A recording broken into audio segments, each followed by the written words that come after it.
right, chat. Let's figure this thing out. Let's figure this thing out. Alrighty. Alrighty, all nighty. Alrighty, all nighty.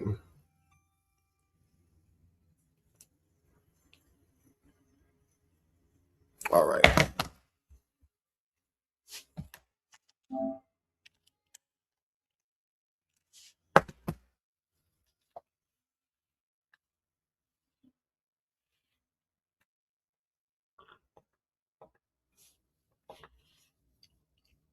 All right, y'all. Let's jump into this content. Hope everybody's doing well on this Monday. It's the last day of the month. Hope y'all doing well, man. Hope everybody's doing well. Let's see.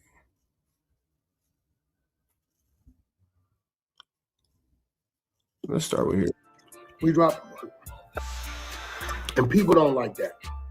This is why I don't respect the streets. If the rules of telling are the rules of telling for everybody, then we shouldn't hear,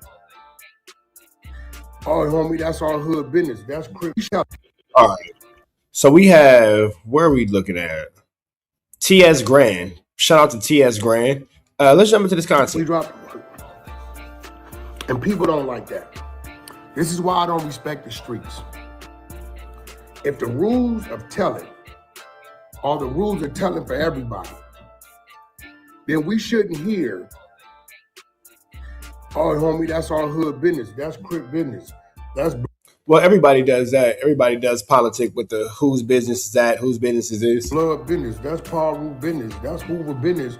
Why you speaking about it? Because it's a universal violation of telling. You want to hide your rats? No, your rats may intermingle with other people from other tribes. What Your rats may intermingle with other people. It's crazy. rats do.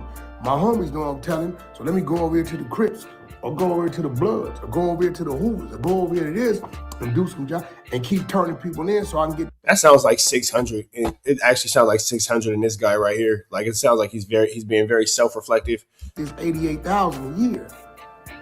No, we sound the trumpet on a rat. We sound the trumpet. And a lot of niggas is scared. I gotta call a spade a spade. It's a dude from Black P Stone in the county jail just went on the 26th. That people are a little intimidated by exposing the things he's done to his girlfriend and his child.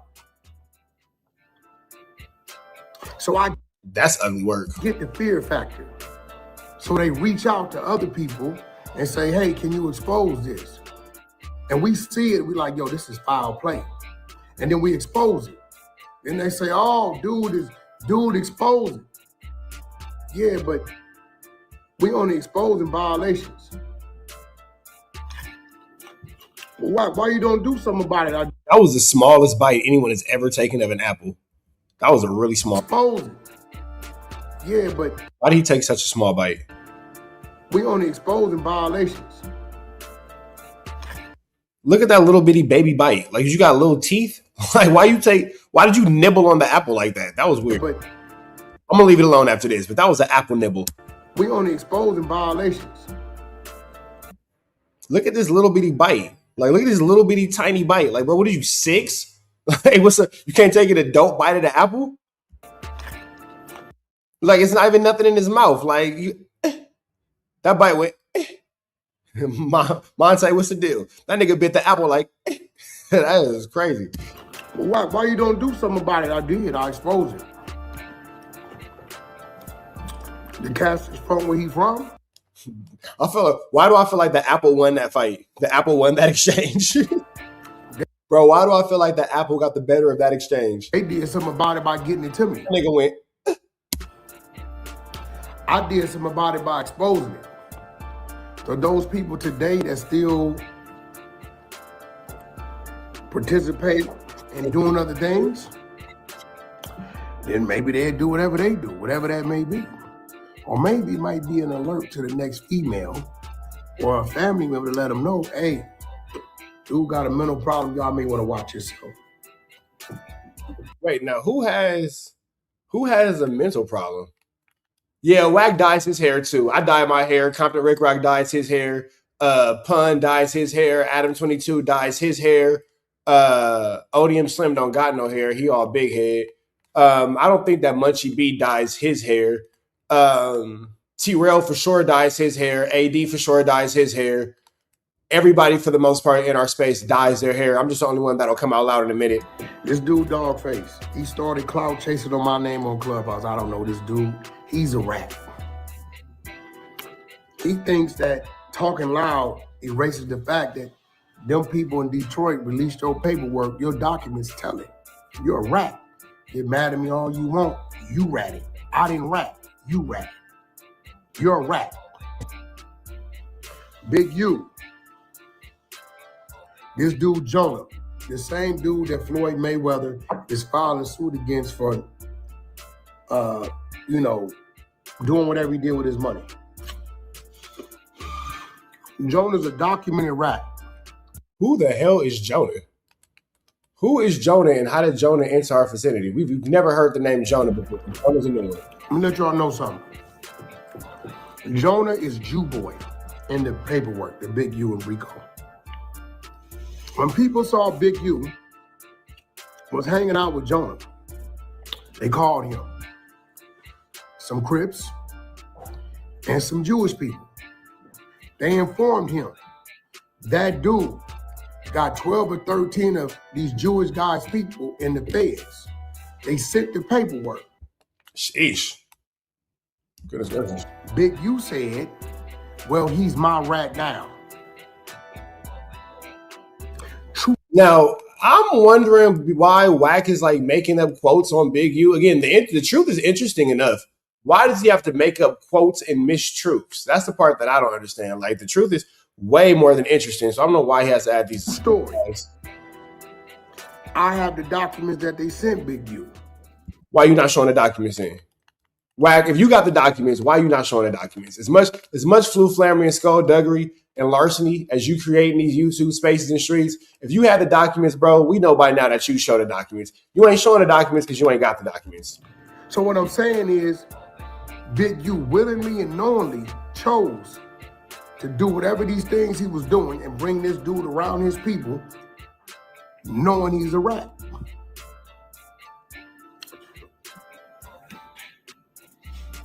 Right? This is what's real. Flakko, you out of here. If you in my chat, I don't mind. Shout out to my man Loco. My man Loco was over there causing problems. Shout out to Loco. I know exactly who that was. Loco over there causing issues. I see you getting put out the chat. My man Loco causing problems in these YouTube streets, being a flu flammer. I see you, brother. I'm a little trolling, but if you're doing too much, you out of here. Nah, Loco gonna do the most. Loco gonna do the absolute dos muchos. Loco, I might make you a mod for that, bro. I might make you. You might have just worked your way up into my status in my chat, brother. What I'm saying is, I challenge any and all. You say, how does Wack get the paperwork? He must be the police. I hate to say it. Y'all don't like it. Oh, they put black people down. They consider us, because you know what? Y'all dumb as hell. No, don't make this about black people, bro. Don't make this a race thing. This is about you. Don't bring the whole culture, yeah, we not all in this with you, bro. This is a you thing. Y'all don't know your asshole from your elbow. You don't. That's not true. That's not true. That's my elbow. Come on now. A to Z, I see you. Come on. That's not true. I know my elbow from my a-hole. Anatomy is hard, but it ain't that hard. To determine if something's sealed or public record. Like how yours is sealed? It could be right in front of your face, but because it's not A-B, you don't know how to get to it. So when others know how to get to it because they know a little more than you, you say the only way he can have that is if the police gave it to him because I'm a dummy. No, it's called public record. They have apps you can literally go to, type in case numbers, type in first and last names, the county was done. Why are you just not showing the paperwork then? Like, that would eliminate everything if you just showed the paperwork and you showed it from the website that you acquired it from. Like, when I say that would solve all the problems, that would solve all the problems. And it will come right up on your phone. Yeah, like, who doesn't know their a-hole from their elbow? Come on, bro. Anatomy's hard, but it's not that hard. The Department of Justice, the DOJ, is there for all. But because your lack of intelligence, you want to assume it's something else. No, you're just a dummy. Now I got to be the dummy because you working with the police. All right. Half of you dudes don't know how to go to the airport and take a flight. But you know what you will say? Oh, the nigga that know how to get on the flight, he's a bitch ass nigga. Nigga think he know everything. No, he just know how to get on the flight. Hoover Gumby. I don't think anybody's upset with anybody who knows how to get on a flight, bro. I see where you're going with this. I see the point that you're trying to make, but I just don't see anybody upset at anybody for catching a flight, bro. I'm sorry. I see where you're going with this, but we got a-holes and elbows and inabilities to catch flights. So it's like, sorry, bro. It's hard for me to feel you. It's just hard for me to feel you. Sorry. I sent you the link. While you was in jail, and I want y'all to tag Hoover Gumby with this. Clip it. While you was in jail, Hoover Gumby, in Las Vegas, you got mad. Yeah, now we're not going to watch Wack argue with Gumby again. We've already saw that. Mad at me. I don't know why. You have the link if you want to come and address this. You said you have the paperwork that shows Big U was in jail because Wack 100 put him there. And you put that on Hoover and your dead homies. Now, this is where I'm starting to find people responsible. Community. It was very disappointing when Gumby went up there because he pretty much let Wack pretty much mark him out. It was pretty disappointing to see, not gonna lie. Wherever you from, wherever you may be, y'all gotta stop letting a dude just blow your hood and your dead homies up. So should they be on your head for saying on power roof everything? Because boy, do you not let those dead homies rest. If y'all cool with that, stop killing your so-called enemy who's crossing your dead homies out on the wall. If you don't care about that, then stop caring about it. Hoover Gumby, it is on the internet. You are obligated. See, a man of your age. Don't you love how Wack tells people how to do things and then like they actually listen? Gumby fell right into this man's trap. Right into this man's trap. In the places you've been, you're supposed to be in control of your emotions. Now, I don't know if you want to issue an apology, because we both know. Now you got Wack being cocky. I don't know if you want to issue an apology, but I'm going to let you clear yourself up. I ain't going to do nothing. I'm going to let you whatever. And Gumby, you fell right into it, bro.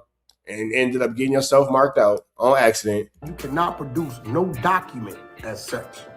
And with this one, I said what I said. Y'all can run back and tell Gumby, Rich Trapper said, blah, blah, blah. It's the facts. It's the facts. Don't be upset with me when you let this nigga mark you out. When you said that you had these documents about him, blah, blah, blah, and on Big U, and then got in front of the man and started explaining yourself. So, Gumby, you let a less than man than you mark you out. And he outsmarted you, and he made you look stupid. Shape, form, or fashion. Or if you want to pop up right here on Wack's Live and present those. And then you see how when you want to pop up right on my live, Wack is playing Gumby for content. And we already saw this, so we know that Gumby falls right into it. Documents. Chat, am I wrong? Chat, am I lying? You can. But I'm going to combat and challenge what you're saying. I got $100,000. Now he lying about money he ain't got. You just gonna let him get away with it, huh, Gumby? $100,000 I will bring you if you could produce them documents. If you can't, you should drop your flag and keep Hoover out your mouth.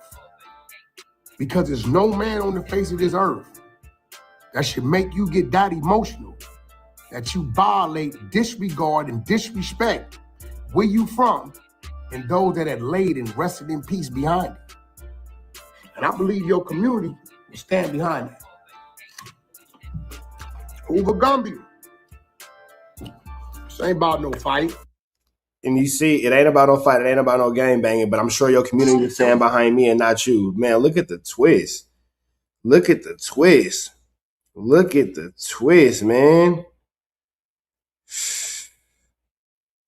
Goodness gracious. Goodness gracious. It's a simple challenge. Are you gonna come get this 100? Or are you gonna lay that flag down? See, I've been checking guys like Trigger Bird out. I watch him. I want to see if he's gonna change up. And he got a few contradictions because he himself is on the internet, but that's how he getting his message out. He's saying he doesn't practice what other people do on the internet. So I get that. But he himself is on the internet.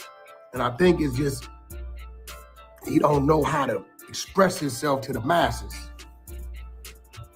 Hoover Gumby, you said on Hoover and your dead homies, you have the paperwork to show that WAC 100 is the reason why Big U was in jail. And you said while you was in Las Vegas County Jail, when you get out, you're going to provide it. You have been out over 30 days now. I have $100,000 to go to you or the Hoover community, whatever it is. Provide the paperwork, or you should drop your flag. You ain't got to do a bunch of hollering and screaming. Put the work up. And what I'm pointing out is this. Now, again, he said that I was recording, not paperwork for sure. But at the same time, too, Gumby, we know how this go. Gumby doesn't stand on business. Gumby does not stand on business at all. So they don't like to give it to me because I'm from the Valley. I'm from Pacoima, California. And I'm in place, I'm in position. Not because of any of these dudes. These dudes be on the internet. I ain't never really heard of these dudes. They ain't known for nothing, don't come from nothing. 90% of these dudes got on by using my name and their titles. Y'all got to know who they are because they put WAC's name in the title. This is a fact. But all you dudes, so-called street dudes, your credibility is shot. So I wonder how WAC's credibility is. If this is what he's saying about everybody else, what's WAC's credibility? Is his credibility not shot? Zero. Because every time you come with something, you can't show proof of it. Which means the Valley dude wins again. I don't say nothing wrong or disrespectful. I simply say the things that you guys are thinking, but others are scared to say. This is real talk. I got paperwork last night sent to me by the homie from the jungles that I don't know, just got locked up. Wait, how you get paperwork sent to you by the homie from the jungles, but you don't know him? How does that make sense? How is he your homie from the jungles, but you don't know him? How can he be your homie, but you don't know him? I'm confused. Who allegedly sodomized, beat, raped, violated, beat the little infant baby, and he just went in and he got a $290,000 bail. He's 6'3", 195 pounds. They send me everything on him, even a video of these things happening to a very popular, local popular female. And they say, WAC, we want to get this out there.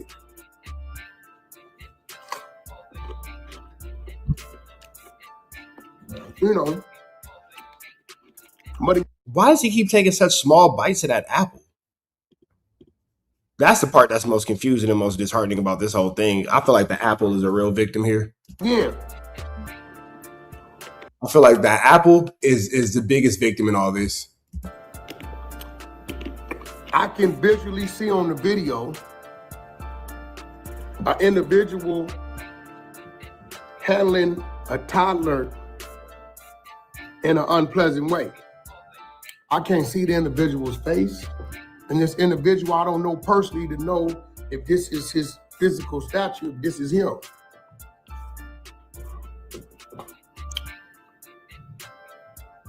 They want me to expose it.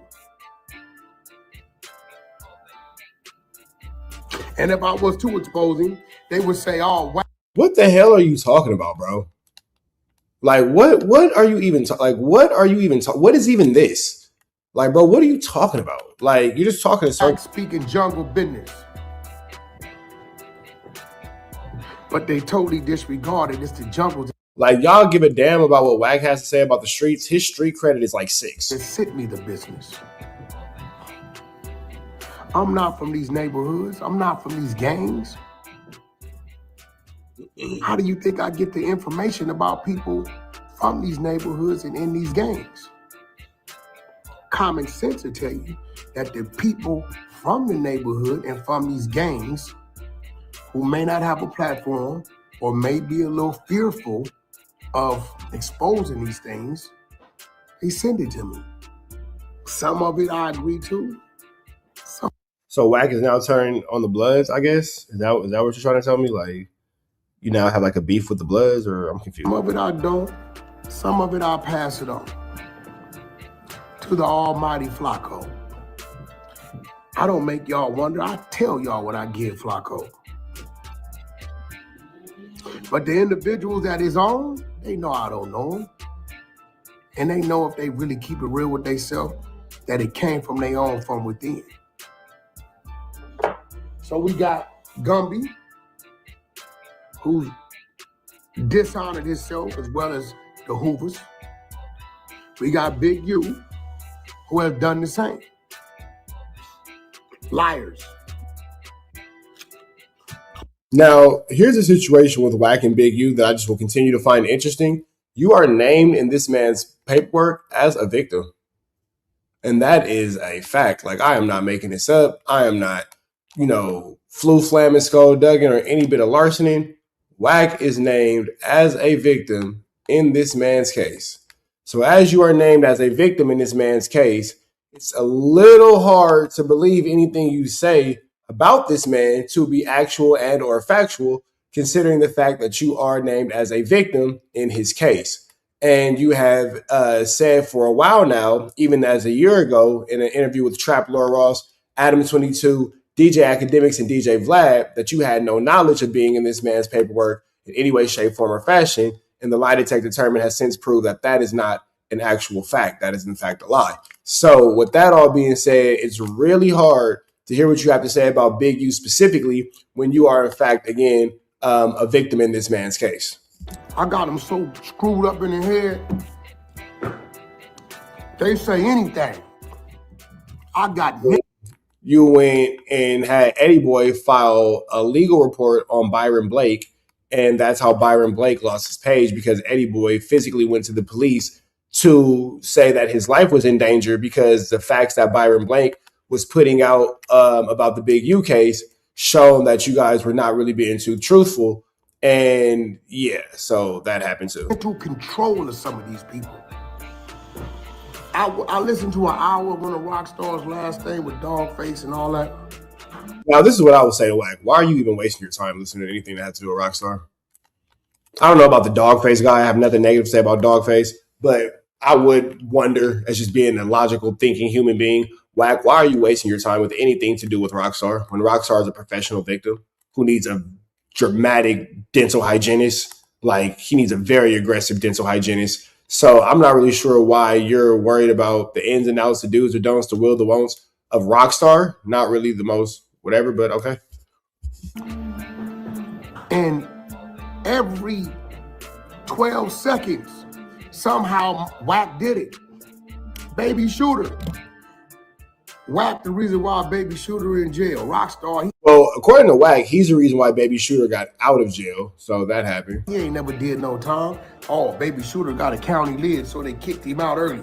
You sound Having how county lid works. Sounds stupid. County lid is 8 months, 20 days. They ain't kicking you out no 7 days. You don't even make sense. The county lid is 8 months, 20 days. That does not make sense. Why was Baby Shooter in jail? Baby Shooter had a gun case prior to him catching that attempted murder robbery case that he was out on bail on. When he caught this attempted murder robbery case, that became his primary. Baby Shooter did not file the proper paperwork that we filed in the county jail to alert the DA and alert the system that the previous case that I was out on bail on, I'm now incarcerated and combine, and can you run this concurrent, right? If I'm found guilty of this new beef. So that means if the case you was out carried 2 years and they give you 4, then they'll run a concurrent, and whatever time served you may get for your controlling case, they apply it to your previous. So Baby Shooter was out. This like a 1728. Yeah, Baby Shooter just wasn't smart with his paperwork. That's all that was. Because his time all should have been running concurrent. There's no reason why he should have went out and then had to get rebooked because he didn't file his paperwork accordingly. And all the DA is going to do is say, okay, so you just did X amount of time for blah, blah, blah. All right, cool. Well, let's get him out of here because, you know, he doesn't need to be here because he just gave us time. 1128, some type of chrono you signed. Been a while for me. He didn't do that. So when he took the deal or the attempted murder robbery, they gave him 4 years, credit for 2. They released him because there's not showing a warrant for the gun case because his bond is still. When they released him after 30 days or 40 days of being out, his attorney informed him you have another court date for the case you had prior to the case you out on now. When he went, they gave him, I don't know, 2 years or whatever they gave him. And because he didn't include it in the previous case, when they did the count or his good time in the county jail, it was offset. You owe us 30, 40 days. So we already knew worst case, they're going to turn him around in the county or they're going to send him to the pen, give him a number reception and turn him right back around.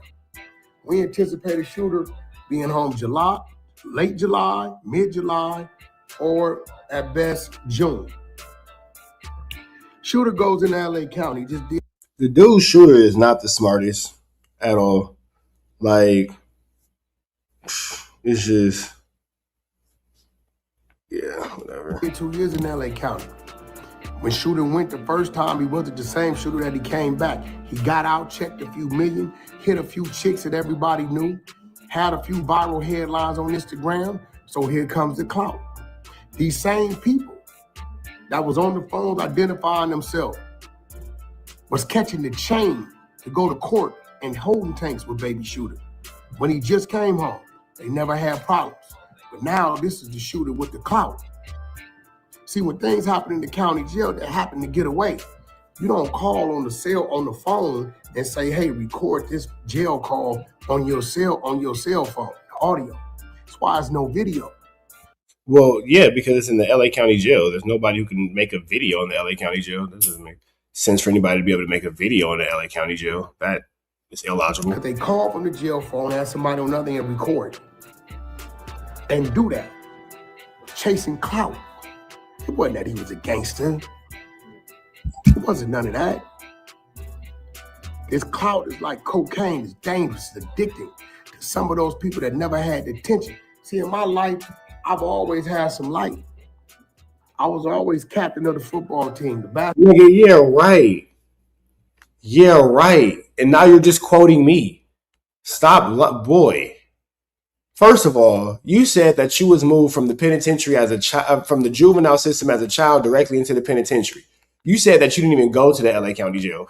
So that would mean that as any type of time for you to be a captain of a football team or the captain of a baseball team, nigga, no.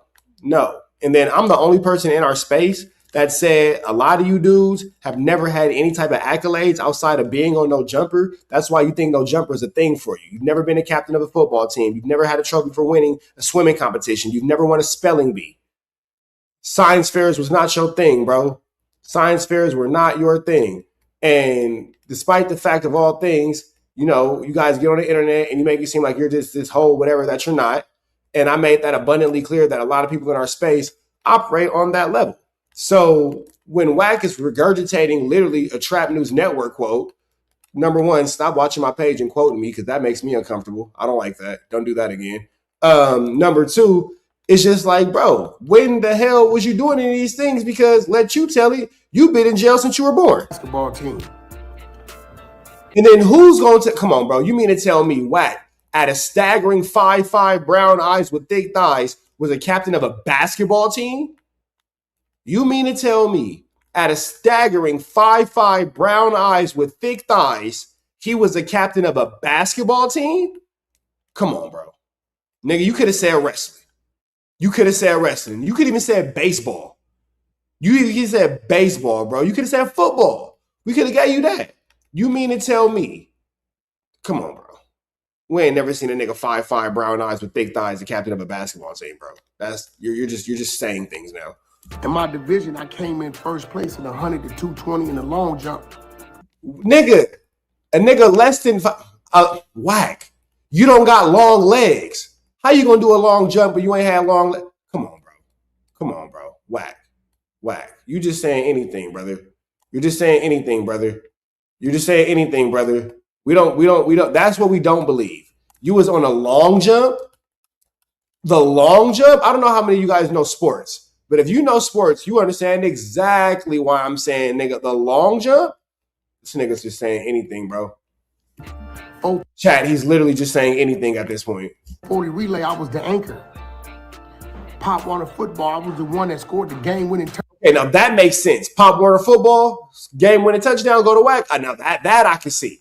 That I can see. Pop Warner football champion. Oh yeah. That right there, I don't question that, not even in the least bit. Touchdowns.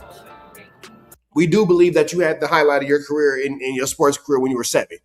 That's what we do believe. Pop Warner football, whack was probably the jointiest of the joints. That is what we do believe 100%. That at the age of 12 was when you met your athletic climax. I've always had the light for my clique, my crew, my set, my gang.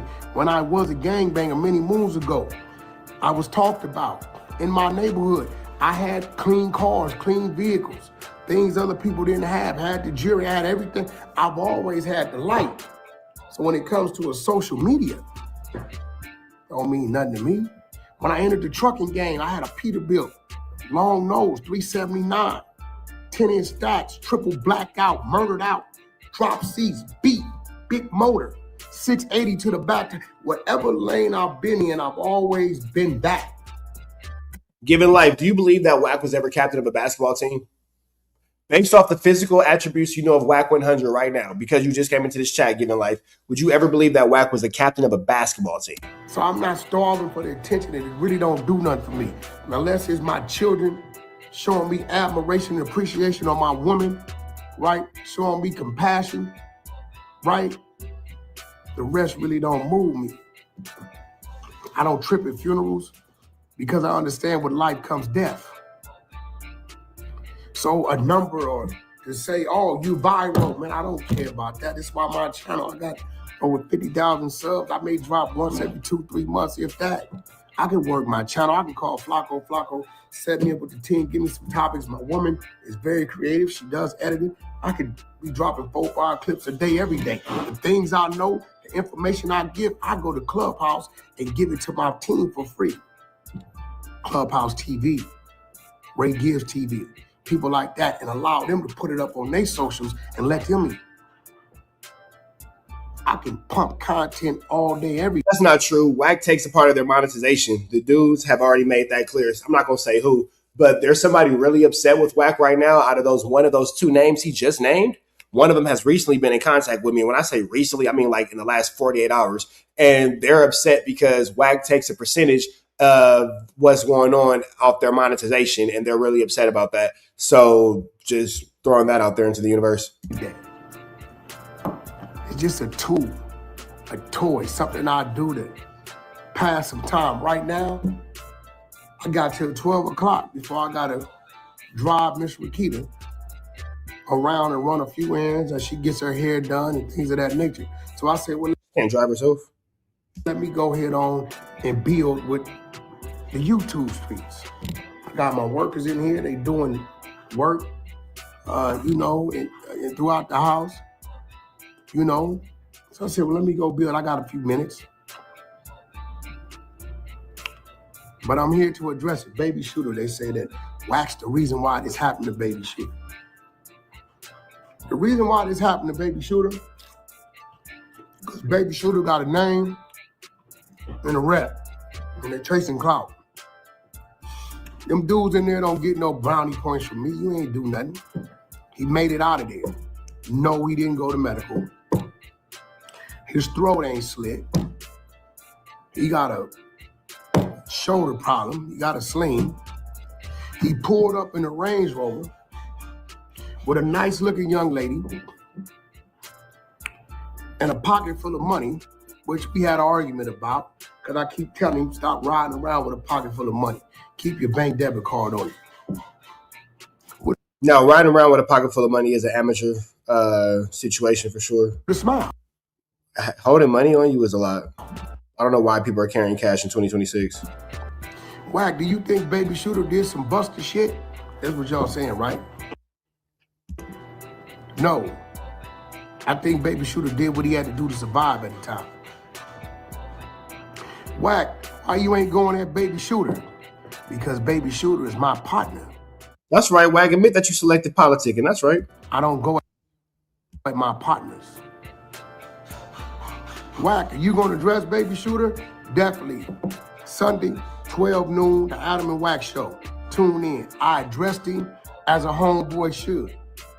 We talked about it. We clowned about it. We laughed about it. The rest you ain't gonna get.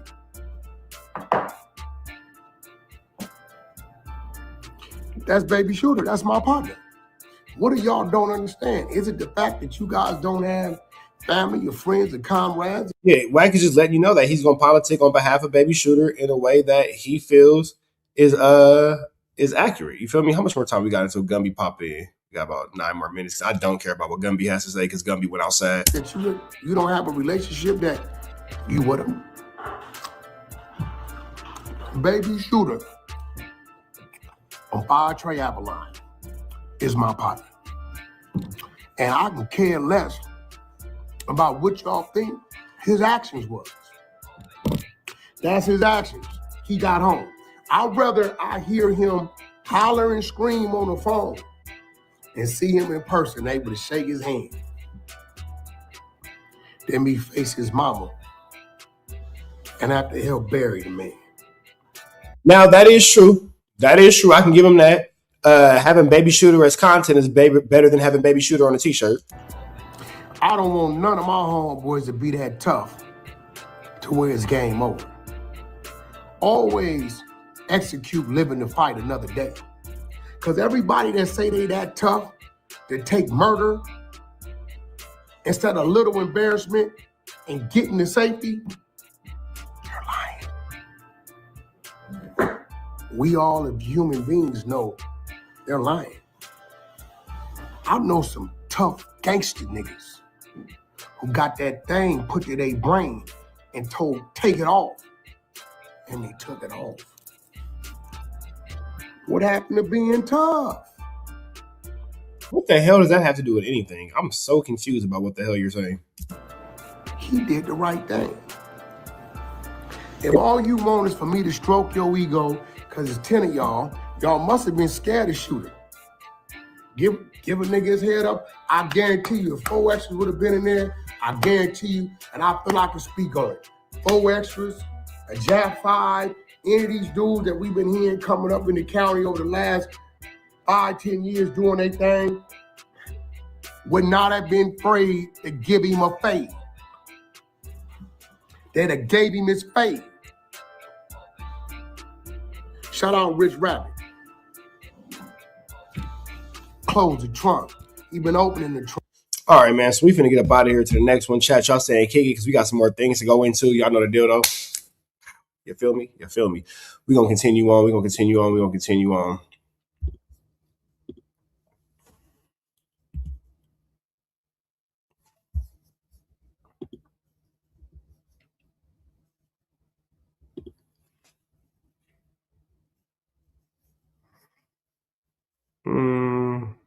Let's go. And being like not affected to make this like Munchie.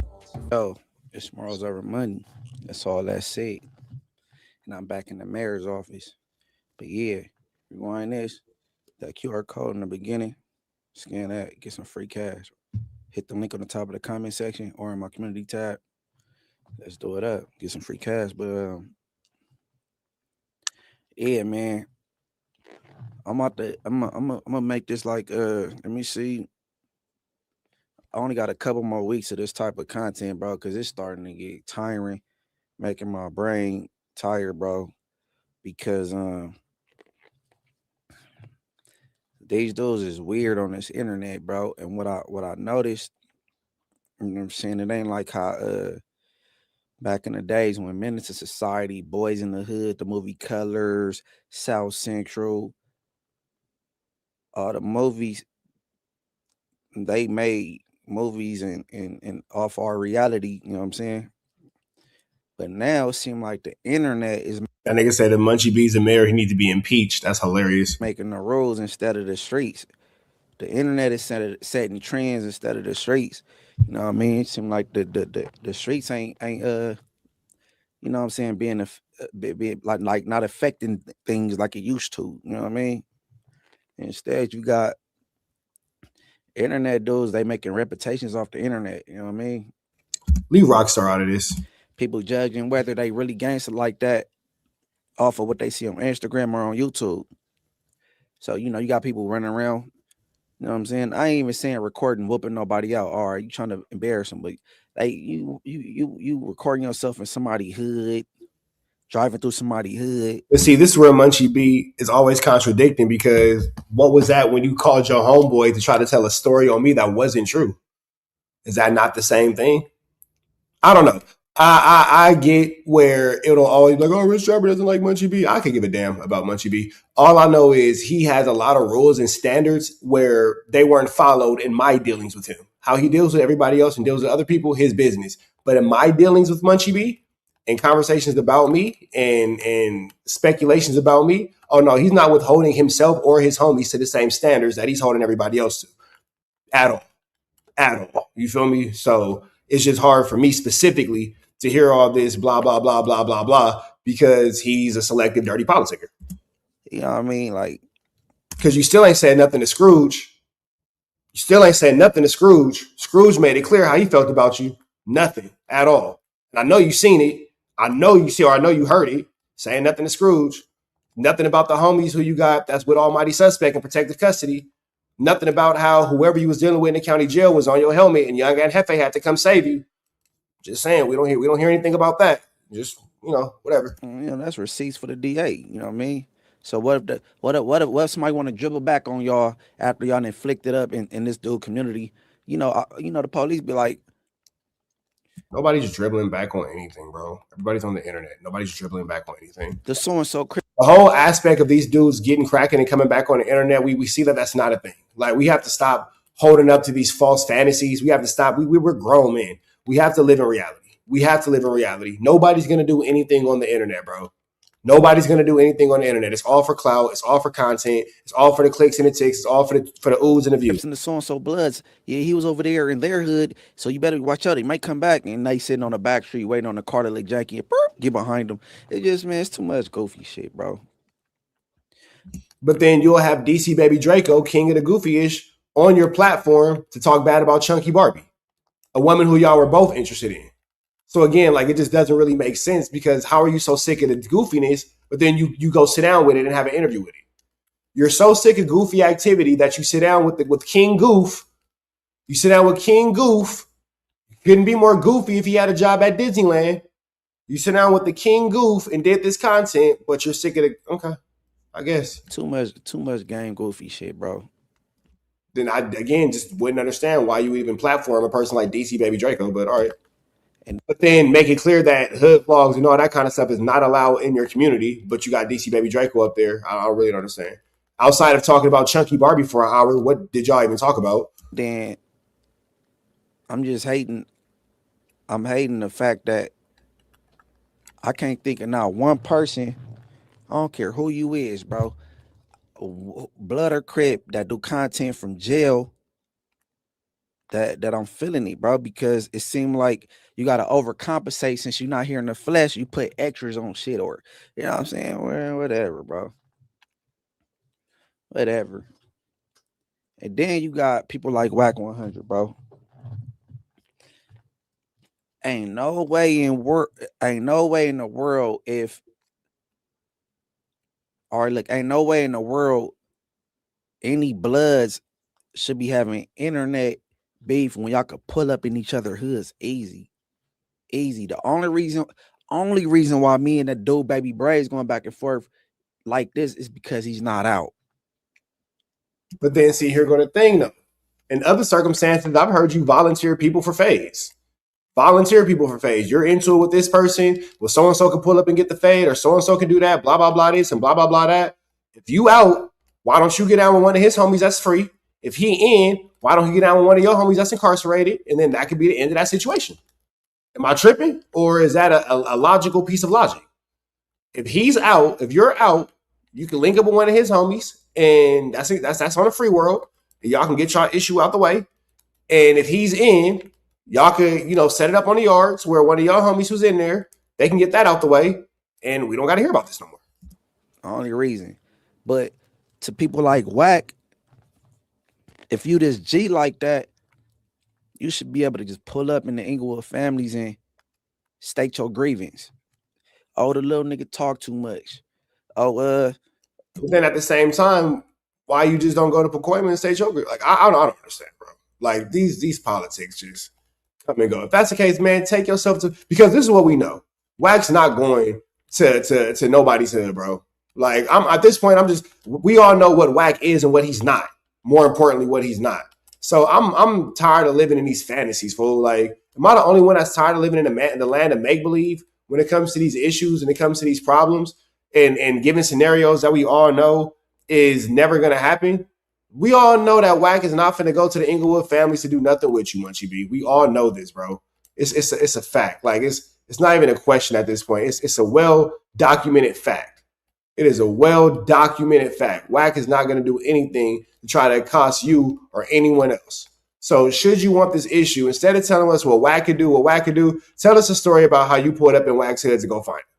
That would be a much more interesting story. That would be a much more liberating story. That would be a much more realistic story. Tell us that. Tell us about that. Tell us how Wack is a flu flammer, a skulldugger, and a larcener, and when it was all said and done, you pulled up on this ninja and he wasn't available. whatever it is, instead of reporting, oh, he's getting pressure from his homies. I don't get nothing from my homies, bro. I'm straight, nigga. I'm Gucci, fool, nigga. This would never be going on with me and D3 from Bonnie on this, because guess what? D3 and them will pull up in the turf, or we'll pull up over there. So pull up over there. This would never be going on with CT Packy. No, they wouldn't, bro.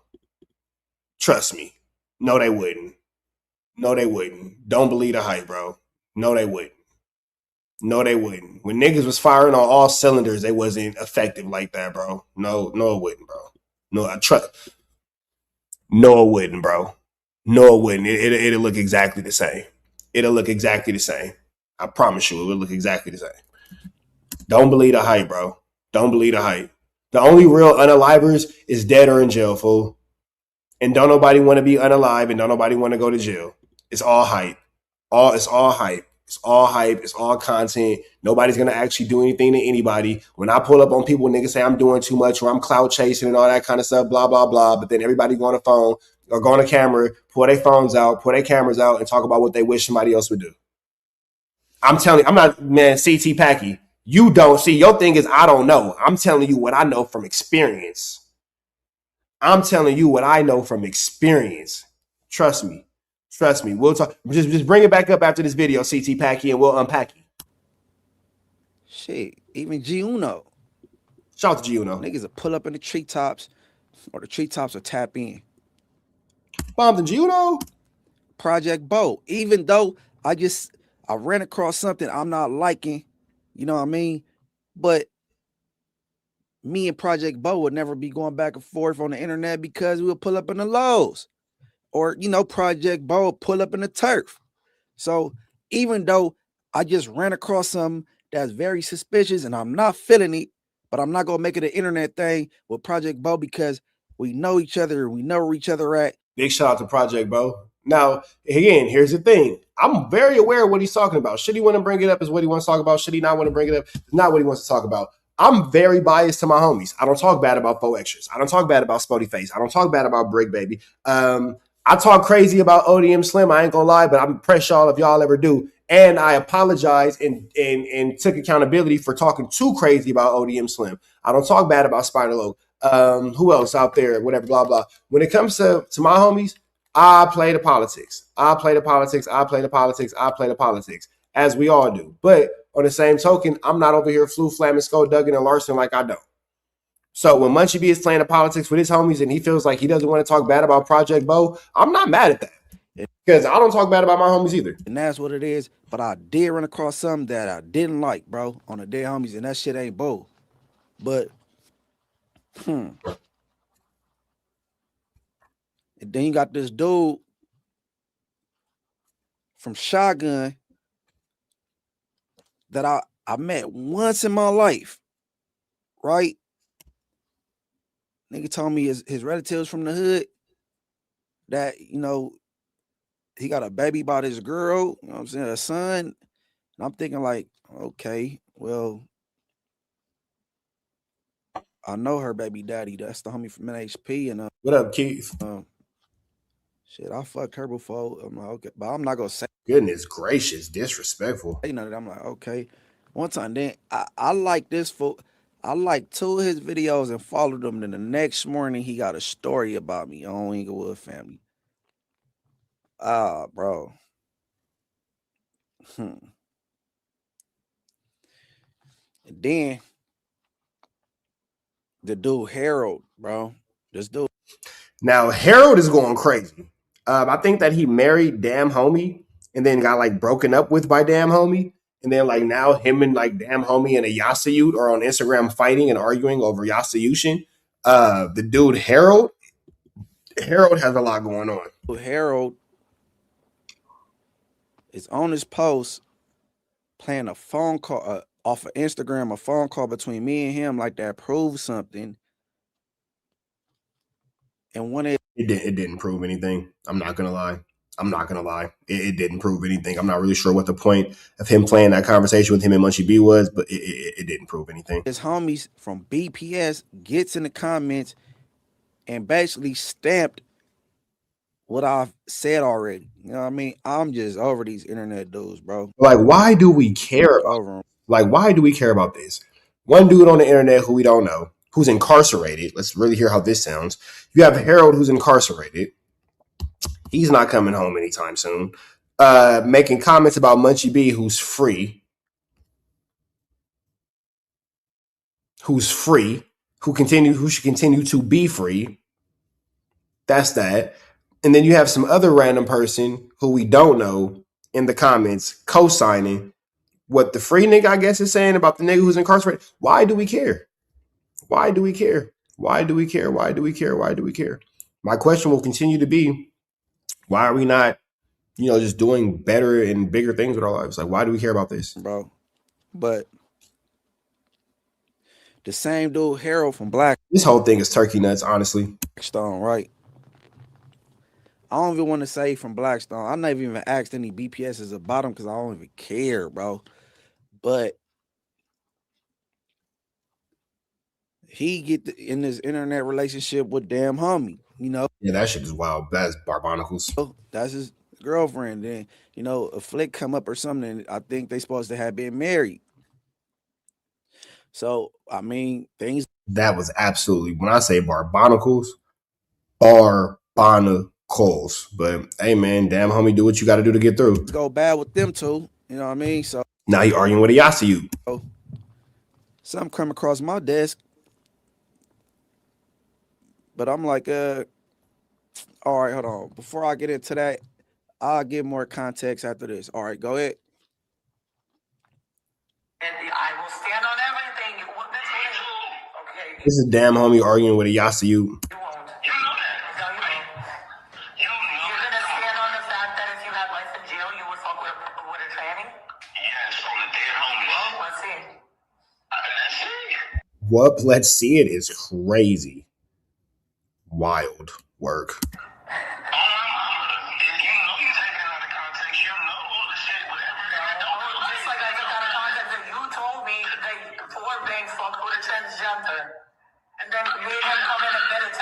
Yeah, I don't know how he's going to talk his way out of this one. This is okay. You're going to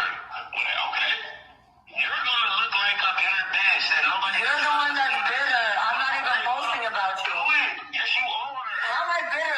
I was lied to and like Amir's not looking at that is me.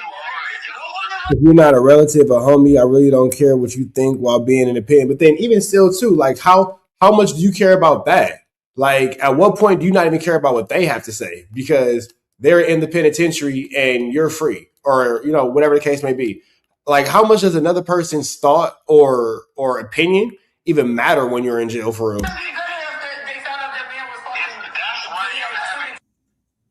All right, let me give Yeah, no, that's a wild conversation, but okay. y'all some context. It was an echo, so in case y'all couldn't hear it clear, right?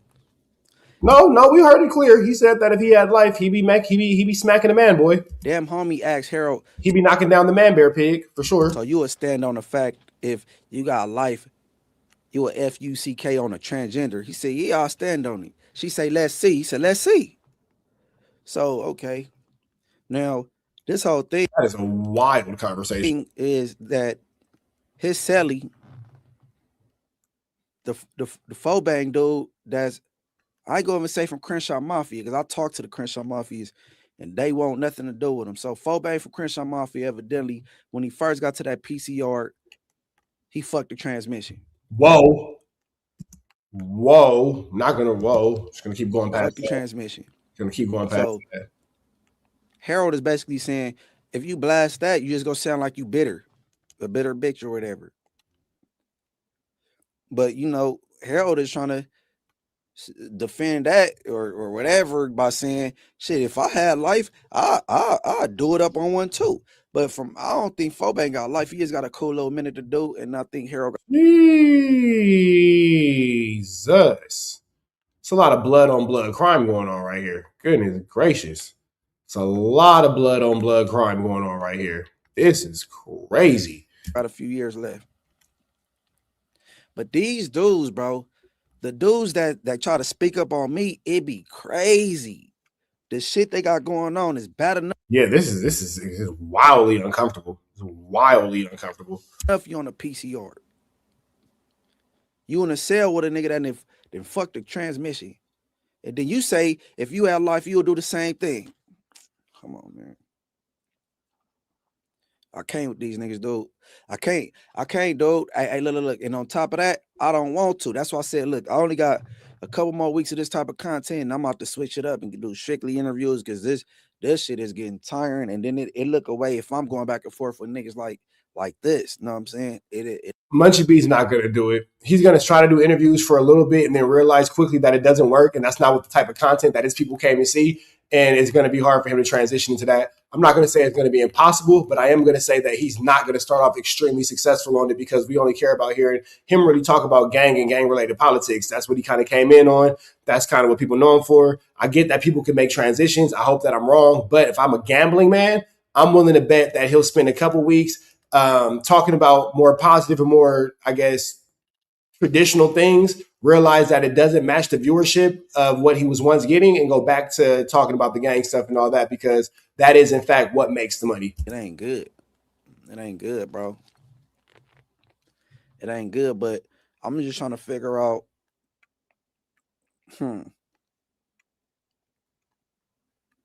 okay, now, you know, my jail career is over. I ain't going, you know what I mean? You know, I'm on my, you know what I'm saying? I'm on my father shit, my family shit. You feel me? My podcast, some little wop or whatever, but I would like to hope that Munchie B's jail career is way over. The way I see it, the whole California, all 34, 32, 34 prisons need to be 50-50. And I'm going to tell you why. Just unleash it and just let all these motherfuckers get into a gumbo pot. And I'm going to tell you why. If you 34 prisons is a lot. If you on a good yard, you on. Oh yeah, Munchie B definitely has a disdain for Crips. That's not a question, comment, or concern. You feel me? We can clearly see that he has a clear hatred for the blue team. Level 4. Especially the neighborhood Crips. Even more specifically than that, the Rolling 60s. 180 design. The highest security prison you could be in. And if you online and talking to a nigga on a PCR every day, why not jail with him? Hey bro, why did you tap into a PCR from a level 4 prison? Communicate with niggas on bad yards. Why? But see, here's the thing about this.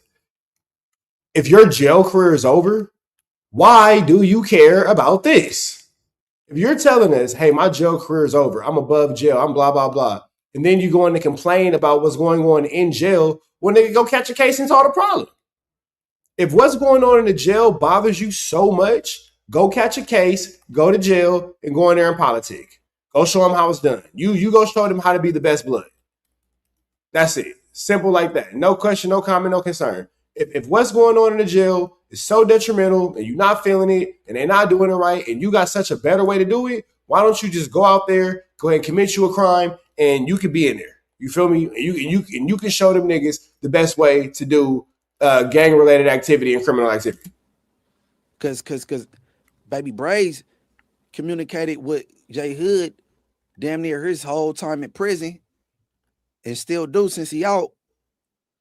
And then you got wait, so hold on. So now you want to talk bad about, see, this is what I'm saying, bro. So now it's a sin to talk next to, it's a sin to sit next to J Hood or talk to J Hood, but you interview with J Hood. You sat on no jumper with this man. After all y'all squabbles, after all y'all 1-2 steps like Sierra, after all y'all problems, you sat next to this man and you interview with this man. So at least Braze is bored in jail. Like, you sat with J Hood and y'all solved y'all problems, and now you throwing little disses at him, you throwing little digs at him. Oh, Braze sat with J Hood. You sat with J Hood. So if you knew that it was wrong and you knew that you disapproved, why did you sit with him? Like, I'm just trying to figure it out, bro. Like how is Braze wrong, but Munchie's not? You sat with Braze. You sat with J Hood.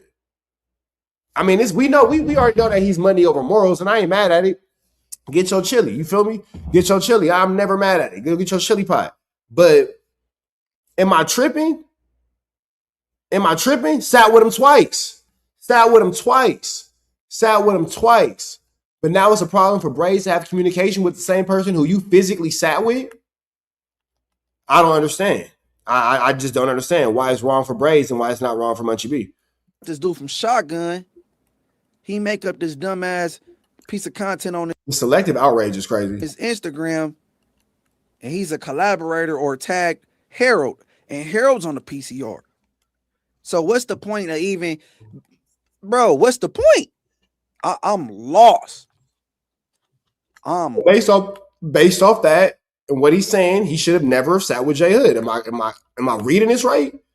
Like, if I'm mistaken, please tell me I'm mistaken. If I'm not getting it right, tell me I'm not getting it right. Please, please, please, please break it down like a pound for me. Because if I'm not understanding this correctly, I would love to have the education to understand things better. You feel me? Education is key. If he's wrong, I don't understand. I don't understand where you can say somebody else is wrong and you did the exact same thing. And even did it in person with him. So like, that's where I'm confused at, I guess. I don't know, man. Standing on business apparently is not a thing, but laws, bro. If you gonna be on a level 4 prison communicating to the PCs on a PC yard, what's the point?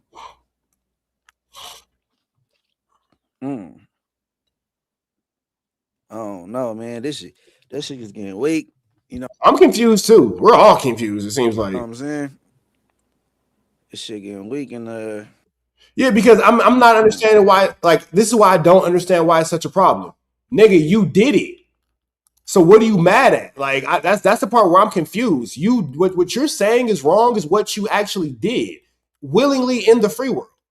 So I'm just trying to figure out where it doesn't, like, where's, I mean, I don't know. I'm not in jail. You feel me? I don't know who's on a PCR, who's not on a PCR. I honestly could give a flying fudge, honestly. But if you're telling me and you're stressing to me that I shouldn't be talking to this person because of where they're housed at, okay, cool. Why are you sitting next to that person is my question. Not only why are you sitting next to that person, why are you sitting next to that person breaking bread? When you sat with No Jumper, when you sat with J Hood and No Jumper, that was fellowship. That was breaking bread. If y'all was in church, y'all would have been fellowshipping and breaking bread together. So this just doesn't make sense. Like, what are we talking about here? And then ultimately, Munchie B, you free, bro. Who cares what's going on in jail? Like, you're free. You're free. You're free. You're free. I will say it again. You're free. You're free. You're free. Why do you care about what's going on in jail, Munchie B? You are a free man.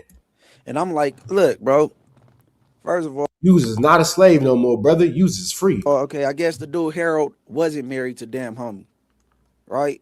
Like I assumed, and a lot of people on the internet assumed. Okay, so I for sure thought that Harold and Damn Homie were married. I for sure thought that was like a thing.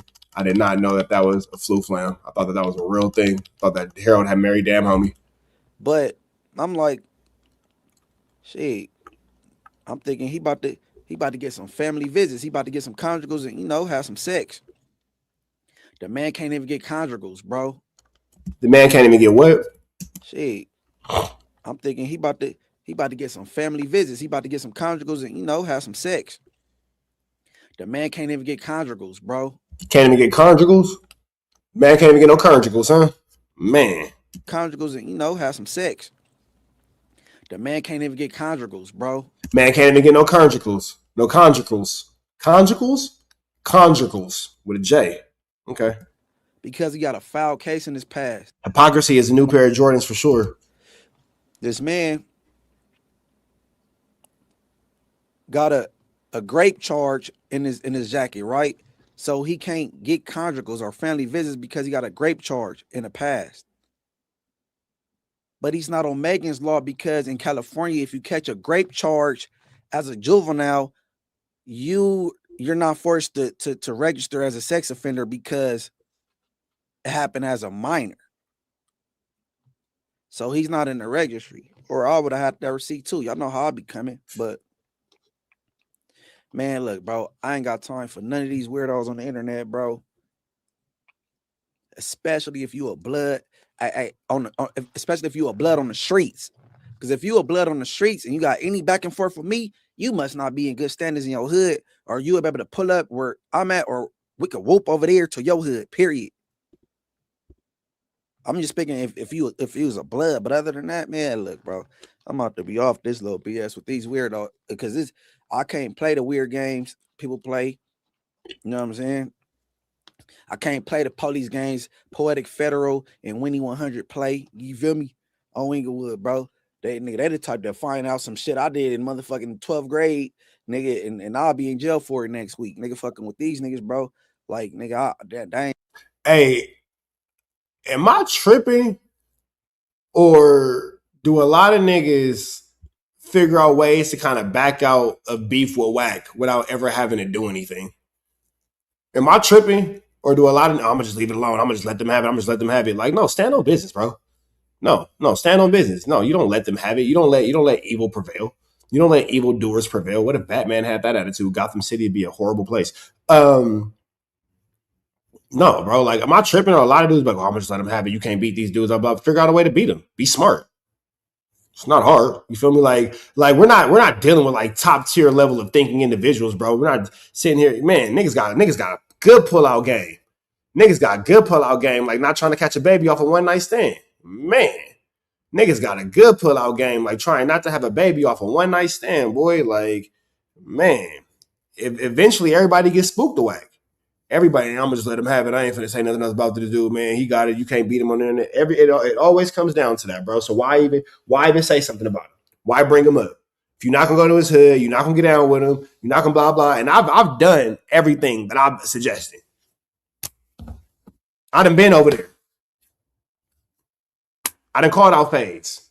I done been on the phone with a gang of bloods and me on the phone by myself with whack on the phone trying to get my issue out. You feel me? I've made physical contact. So I'm just trying to figure out where does all this talking stop and does an actual action come into something? Because you feel me? Like it just, I don't know. It is what it is. Ain't my get down, bro, on Inglewood, but Because one thing that I can say is true, it's the reason why I ain't been up to no jumper. It's the reason why I ain't been up to no jumper. Because Adam is very aware that the level of insurance that he has is not going to cover the problems that I'm going to bring. It is what it is, bro. It is what it is. A lot of y'all be like, oh, Trap, why you don't go blah, blah? Because on Thursday when you're filming the Adam and Wax show, I'm going to show up again. The same way y'all remember when Flakko was over there with Almighty Victim and he was talking trash and running his mouth and blah, blah, blah. And I left in the super chat, hey, knock on the door, open the door. Y'all remember that? Y'all remember when Almighty Victim and Flakko was talking trash about me and I knocked on that no jumper door and I put in the chat in the super chat, hey, open the door. And then everybody stopped talking about me. I pull up and play ball to get my target. I pull up and play ball to get my target, and I'm not going for no peace, not going for, I'm just let you have it, and all this and all that, blah, blah, blah. So I don't get why these dudes get on here and then just talk all these politics and talk all this, what it should be and what it shouldn't be, just to end up letting a ninja have it. What you let him have it for?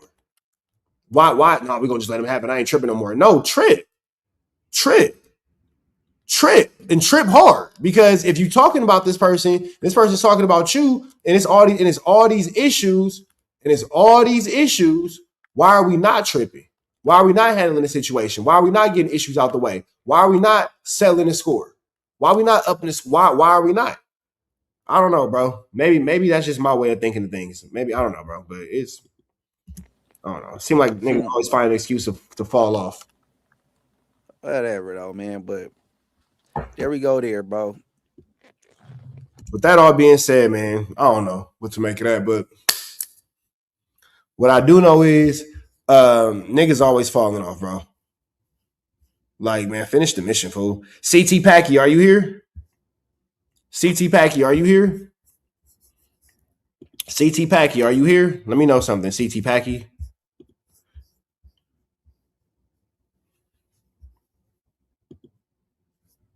Yeah, I'm tripping, bro. Like, if a nigga, whatever, bro, but I guess. Is CT Packy in here? If not, I'm going to move on because we was supposed to talk about something.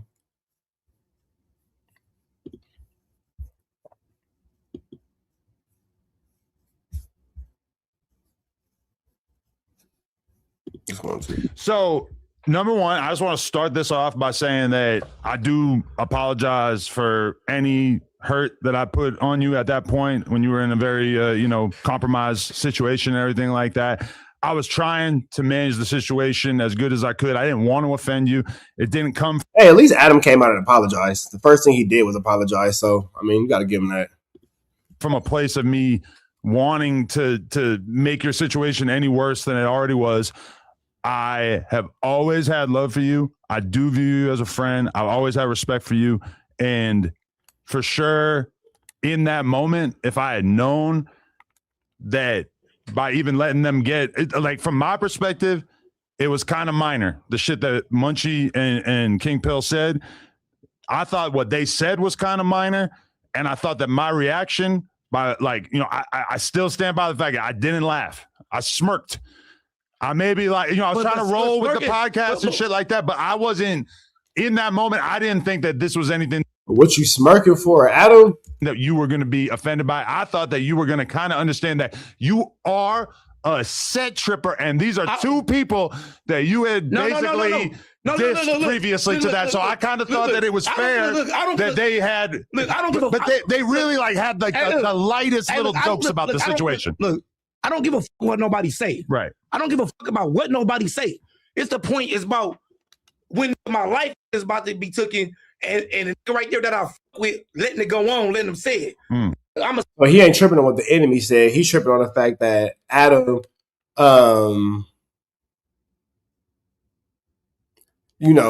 just let the situation happen. I think jiu-jitsu stories got you a little bit chilled out. I've heard the stories. Bro, see, here go the thing. You know what? We'll get into this after this video. Just remind me to bring it up A to Z because it's a lot of back and forth, whatever, but it's the reason why no YouTubers got down with me yet. It's a reason. It's for sure a reason because we all know each other. We all from the same little box. So if you think that anybody hasn't done research or hasn't done whatever, you crazy. And niggas tell you all the time, man, you play with that nigga if you want to. You better know what he know. You better know what he know because he coming for it and he's not turning it down. Stop y'all. Y'all can say what y'all want to say. I don't give a fuck about that. But don't do it right here. Don't do it right there because this is my boy and it's serious. And it's a serious moment. This ain't nothing to play with right now because he liable to die. You get what I'm saying? That's what I'm saying. Now, you sitting there and smirk, laugh, all the same shit to me. That's just like chasing a nigga. That's all the same shit, bro. If I could have redone it, I would have stopped them and said, listen, we can't have anything even sort of looking like a joke at this moment. We wouldn't even be here. If you would have did that, we wouldn't even be here. Give it life. Come to the gym, bro. I would have, if that, bro, from the beginning, you would have been part of. Now, I can understand where 4XTRAZ is upset because he's not sending any of his energy or his anger towards anyone else but Adam. He's upset that Adam didn't have his back. He's not expecting Munchie B or Young and Hefe or anyone else to defend his honor. No, he's expecting Adam 22, who's supposed to be his friend, to be a friend and defend, the righteousness of that friendship. So I could definitely understand that aspect. You probably been at the hospital, all that from the beginning, bro. Well, okay, but let's talk about that. The incident happened. Oh shit, I forgot you was in Utah. Happened on a Saturday. That podcast was on a Tuesday. I feel like from the beginning, you had people that were basically trying to fuck up our relationship from the very start, because from the very beginning, I got rejected on going to the hospital before any podcasting even took place. And I never understood that. I felt like it was weird, and I felt like that was the beginning seed of me feeling like there were people in your ear that were saying, yeah, because his people don't want you around, bro. Don't f with Adam anymore. You're gonna be huge now. You got bigger opportunities. Don't f with him. All right, but see, you can't, bro. You gotta go off what they talking about, bro. You gotta talk to me. That's like me going. But I couldn't. You changed your number right away. No, first off, bro, I'm in the hospital. I was in the hospital. I was doped up. I was doped up for like damn near 2 weeks. When I was in there, like 2 weeks. Yeah, the man got his hand blown off. You feel me? Like, the man got his hand blown off. You feel me? They had me on morphine. I was doped the fuck up. Right. I ain't never did drugs. I'm in that motherfucker doped up. Grand blank straight fessing. Running G right now. He knew what he was doing. He brought the ops there to let him pop off. He runs the same plays. It ain't hard to tell. Yep, if you got an op, Adam 22 will hit, for sure. Out. I can only imagine. Talk. I'm wrapped the fuck up. I can't talk at all. I can't even see. I can't even see in that motherfucker. It took like what? How many days it took me to get my vision back? Like damn near a week. Almost it took even when I got out, bro. It was still blurry, bro. Yep. So it took a minute for me to get my vision all the way back. All that shit was gone. So it ain't like that motherfucker speaking with somebody. What you hearing, bro? Wait till you hear from me. Wait till you hear. I was trying to get in touch with you the whole time. That's like me jumping the gun, bro, and going out. Cause I'm assuming something. I can't assume stuff, bro. You know what I'm saying? That's how niggas get hurt and niggas get killed. All that. I'm gonna wait for you. Assumptions do get you hurt, do get you unalive. It's a very extreme set of circumstances for this moment, but it's definitely true. Assumptions can get you unalive, for sure. I'm going to wait to see you now. Then when you say it, it's different. If you say that, it's different. I can't, now I don't know how to feel. But if you're not saying it, I'm not about to take that, because right now, nigga, I know you in a situation and you in the hospital and you can't even talk for yourself. You get what I'm saying? You should have waited for that. You should have waited, like, let me talk to him. Wait till he get out to hear from him. Assuming what somebody said. I know him just like I know you. So I'm going to wait till we come and he met Blurry. Words are hard. Talk to each other or reach out to each other so we can talk. And that I'm going to go. But you know what? I'm biased, so I didn't correct the homie's mispronunciation of the word Blurry. From there because I'm biased, and I just admit know him just like he know me. You know what I'm saying? Nigga, we called each other on FaceTime and more this nigga with kids. That's what I'm saying. With walks, family in the house, all that. When you playing with your kid, teaching your kid and all that. We be on the phone at night, morning, all that. We don't just be at work. Like we f around at work and we cool at work. And then we go out and we don't f around. We f around outside this job. Man, you f around outside this job, bro. We do. A lot of people don't know that. We f around outside of this job. We call each other all day, all night. Or where you at? You over there about to run up the hill? Or I'm gonna go right there. We meet up different places, bro. You get what I'm saying? So at the end of the day, if you know me just like I know you, I will wait. I'm not gonna go off what somebody say, bro. I'm gonna wait for you. And so when you call, then it'd be a different story. But I didn't jump off I didn't jump out there based on the fact that I felt like there was people who were in your ear hating on me. I didn't like do anything. But I think that there is an extent to which like you have to expect that people who are actually your ops on the street, on podcasts, on a personal level, that they're going to want to say something about you. I'm going to be real with you, though. Munchie and King Pill, the shit that they said when we were on that podcast was nothing. It was like it don't matter. He don't want y'all ninjas talking about him, period. That's Adam. It don't matter what it was. It don't matter what it don't matter what it is, what it ain't, what it's going to be. He said he didn't want them ninjas talking about him in any way, shape, form, or fashion, and that's what it was. Hey, Bob. So, yeah, man. I didn't think that was even enough to register with you. Nah, man, words are hard, man. Words are hard. You hear these guys on YouTube. We stopped correcting people a long time ago on YouTube. We just say words are hard, and we just let everybody kind of do their thing. Because to me, because if we corrected every time they misspoke or mispronounced something, we'd never get through anything. It's like the shit that they could have said. Look, it was nothing. Look, this the point. Bro, enemies always gonna diss. That's just how it is. You've been disrespectful in the past. I'm not gonna say you are now, but you've done some disrespect. So that ain't nothing. That ain't nobody. I'm not worried about that. I'm not worried about what a nigga say about me or what a nigga do or what a nigga. I'm not worried about that. All that. That's what a nigga gonna do regardless. That's what a nigga gonna do regardless because the nigga hate just to get views. I don't give a fuck about that. When I catch you, just make sure you stand on what you said. You get what I'm saying? Don't play possum. When I catch you, say the same shit you said when I catch you. Don't act stupid. Don't look dumb. Do the same shit you was doing. Because when I do what I'm doing. Hey, Loco, question. Did you get put out of wax chat earlier? Or a couple days ago? Did you get put out of wax chat? Did he put you out the chat or was that somebody else? Don't look stupid and start crying. Because if it was you, Loco, I gave you a pretty good shout out, brother. Do it like me. Don't say nothing, nigga. Take it and keep going. But that's what I'm saying. I don't give a fuck that. I'm saying I got a friend up there. You get what I'm saying? That's up there. Should have cut it out and stop. What they saying? What they saying? It's the point about what anybody saying. It's the point about my nigga up there and he supposed to stop it. But then 4XTRAZ, Adam doesn't have the loyalty to you that you have to him, brother. It's not the same. My boy up there. You F with Adam the long way. That don't mean that Adam F with you the long way. He supposed to stop that. He supposed to be like, nah, we ain't doing that right there. My boy, he in the hospital, bro. He fight for us like. I would have said that, but I felt like my surgery's like.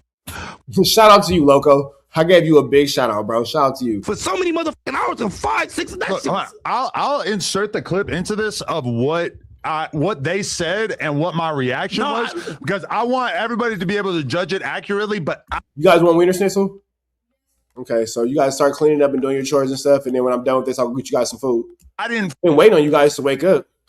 Feel like they jumped out the window enough that I had to be like, yo, y'all gotta stop, because what they said was so. You know what got me with you? Everybody was hanging out on 4th of July. What got you? What got you, 4XTRAZ? We all saw it explode onto the internet. A lot of people thought it was fake. We could talk about that too, but it turns out. Say explode onto the internet. Yeah, crazy, man. See, that's the problem, man. Because even you can't say nothing, huh? Exactly. I already had somebody tell me, "Oh, why you dressed up like the firecracker that blew his hand out?" I'm like, God. Yeah, see, all that's a little bit. That's far. I can see why 4XTRAZ would be offended, bro. Damn, I can't even put a tie-dye shirt on without somebody coming up with a narrative. People crazy, man. Anyway, I seen you donated $1,000. You're gonna get that new robot thing going, huh? AI technology. That's the government. See, look how. Yeah, and all this is why 4XTRAZ wasn't happy, because Adam is not. He is kind of contributing to the conversation. I ain't gonna lie. Bad this looks already. And then he already knows how bad it looks. If you can acknowledge that it looks bad, then you feel me. People are trying to get me to laugh, crack jokes. Anyway, 4XTRAZ lost his hand. Man. Let's talk about it. Pissed off what they. Nah, Loco. We was watching some content from Whack, and he said, "Loco, you out of here." So I think that he blocked you, and I was just laughing. I said, "Shout out to the homie Loco, because he be in my chat causing problems." But we ain't gonna block you, Loco. Do your thing, brother. Do your thing.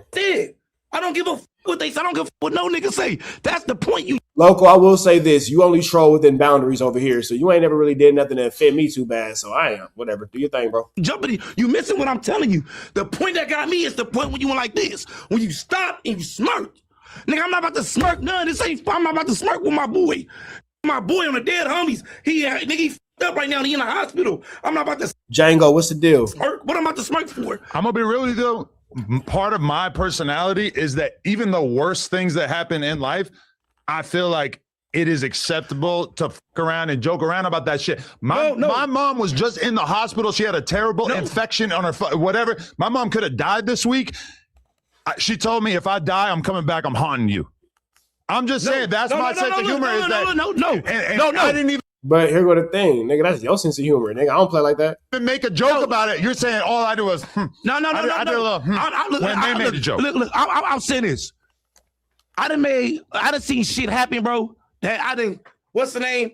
And it's certain shit that happened with certain things, with certain homies. I'll be like this. I'm not even going. What's the name right now on the set? I'm not about to jerk. I'm not about to do none of that right now. The reason why I'm not about to do none of that right now is just because right now that's my boy. Right. I don't want to do that right now because it's my boy. Sometimes I'm a joke or certain things. Sometimes I'm not because I don't know if my boy, if he gonna make it or not. So I'm gonna stop. You get what I'm saying? My surgery's so much long because I blew my motherfucking artery and they had to stop that motherfucker. I lost too much fucking blood. I was going in shock. I kept going in shock and shit, so they had to rush Yeah, that seems like that's that. You feel me? me to the emergency room. Jigga, you want to be out of my chat? Hey, Jigga, you want to get out of my chat? Better yet, Jigga, we're going to give you a 5-minute timeout. We're going to give you a 5-minute timeout since you need some attention. There you go. Go eat somewhere else. Go eat somewhere else. We don't need you eating the handy-capable Olympics, brother. What we don't need you is eating the handy-capable Olympics, brother. So they can start surgery on me and put me under the anesthesia. So, but I'm gonna stop though. I'm gonna stop, bro. I'm not about to be joking with my boy up there. If you enjoyed that clip, make sure. No, that's real. 4XTRAZ is over here making a really good point, and he's, it seemed like he was hurt by Adam because it seems like 4XTRAZ really did consider Adam a genuine friend. So, I could definitely see why that could be hurtful for what he has going on. But chat, we're gonna continue to get back into this Kantiana. You feel me? Shout out to the handy-capable Olympics. Handy-capable Olympics. Shout out to them. Everybody deserves a chance to run. Like that one. So here we go. Defendant Eugene Henley Jr. Big U just got a win, and I don't know if the internet gonna like that one. So here we go. Defendant Eugene Henley Jr.'s ex parte application to set briefing and hearing schedule for reassigned wiretap suppression motions. Declaration of Craig A. Harbaugh. Must be one of the Harbaugh, Okay, Loco, are you in jail? Are you incarcerated? Coaches. Loco, I'm gonna talk to you in the chat, so I gotta talk over the video. I'm joking. This ain't no joking matter, though. Let's get to it. Introduction. Defendant Eugene Henley Jr. respectfully applies ex parte for an order setting a status conference on July 9, 2026, the first date both parties are available, and from that, conference setting a briefing and hearing schedule for the wiretap suppression motions reassigned to this court, docket numbers 174, 189, 194, 195, and 258. A status conference is the necessary first step. The recusal and reassignment have left both the schedule and the structure of the evidentiary hearing for this court to set. The July 15, 2026 hearing, the recused judge set will not go forward. And the July 3rd, 2026 supplemental briefing deadline was key to that hearing.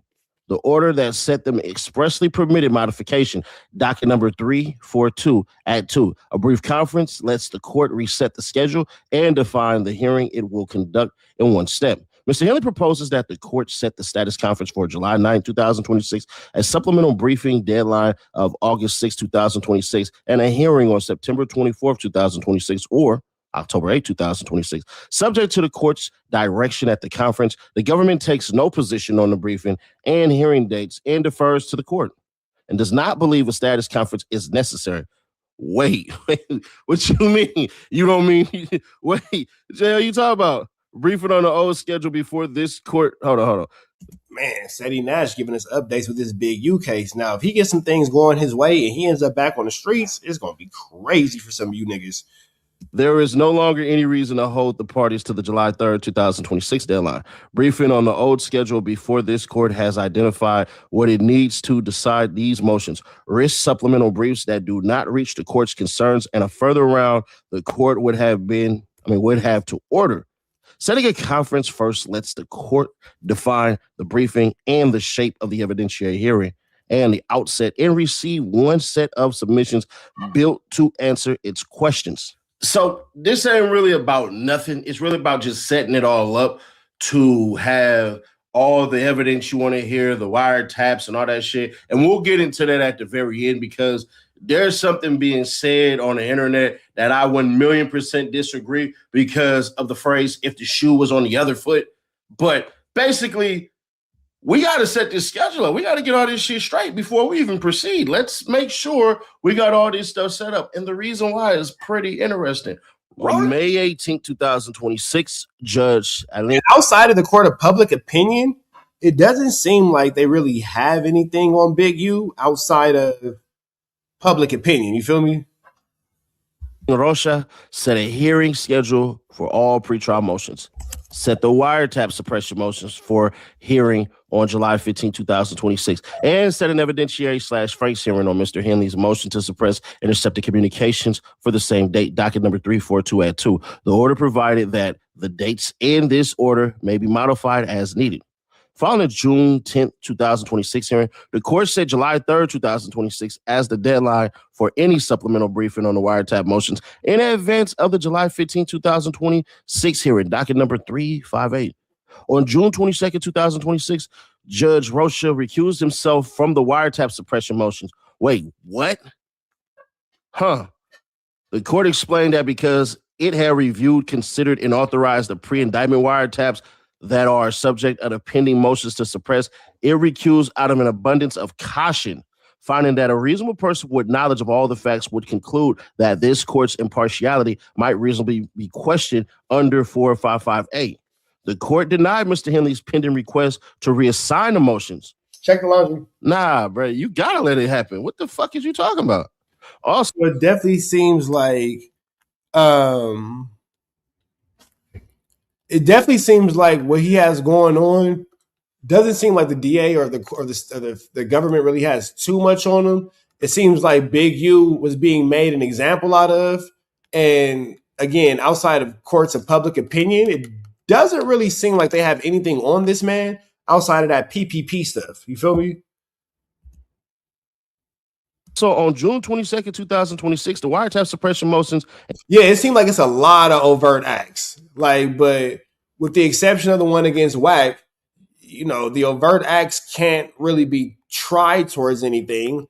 The situation with WAC can be tried for something because WAC told that story about how they were at the club and that situation happened at the game concert, and WAC went on no jumper and told that whole story. So now the government has an eyewitness, and then you have people on the videos and all that kind of stuff. So it's a lot of things that went into that put that case on them. But outside of that, it's not really anything.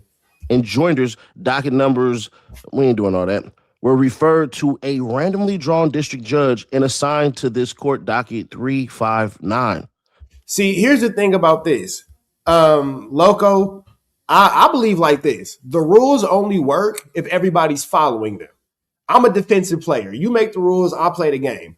The standard rules only work if we're all playing a standard game. But a standard game is not being played, so I'm not going to play by standard rules. I think that it's stupid every time somebody goes on the internet and say, oh, man, well, it's the internet. I can't do this. I can't do that. Wack and Flakko do whatever they want to do on the internet.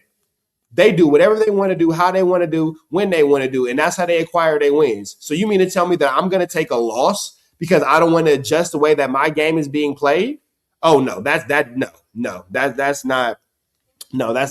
unacceptable. I'm not going to take a loss to a buster, to a flu flammer, to a skulldugger, and make the excuse of, oh, well, no, I just don't do that on the internet and blah, blah. No, hell no. You're not going to pick on me, play with me, disrespect me, and I ain't finna get my get back. However, I got to get my get back. And what I will never do is allow myself to be bullied, to be harassed, and to be flu flam, skull-dug, and Larson to the point where I say, oh, well, man, I'm going to just let them have it. I'm going to just leave them alone. They're going to have it. I'm going to just leave them alone, blah, blah, blah. After we done went this far?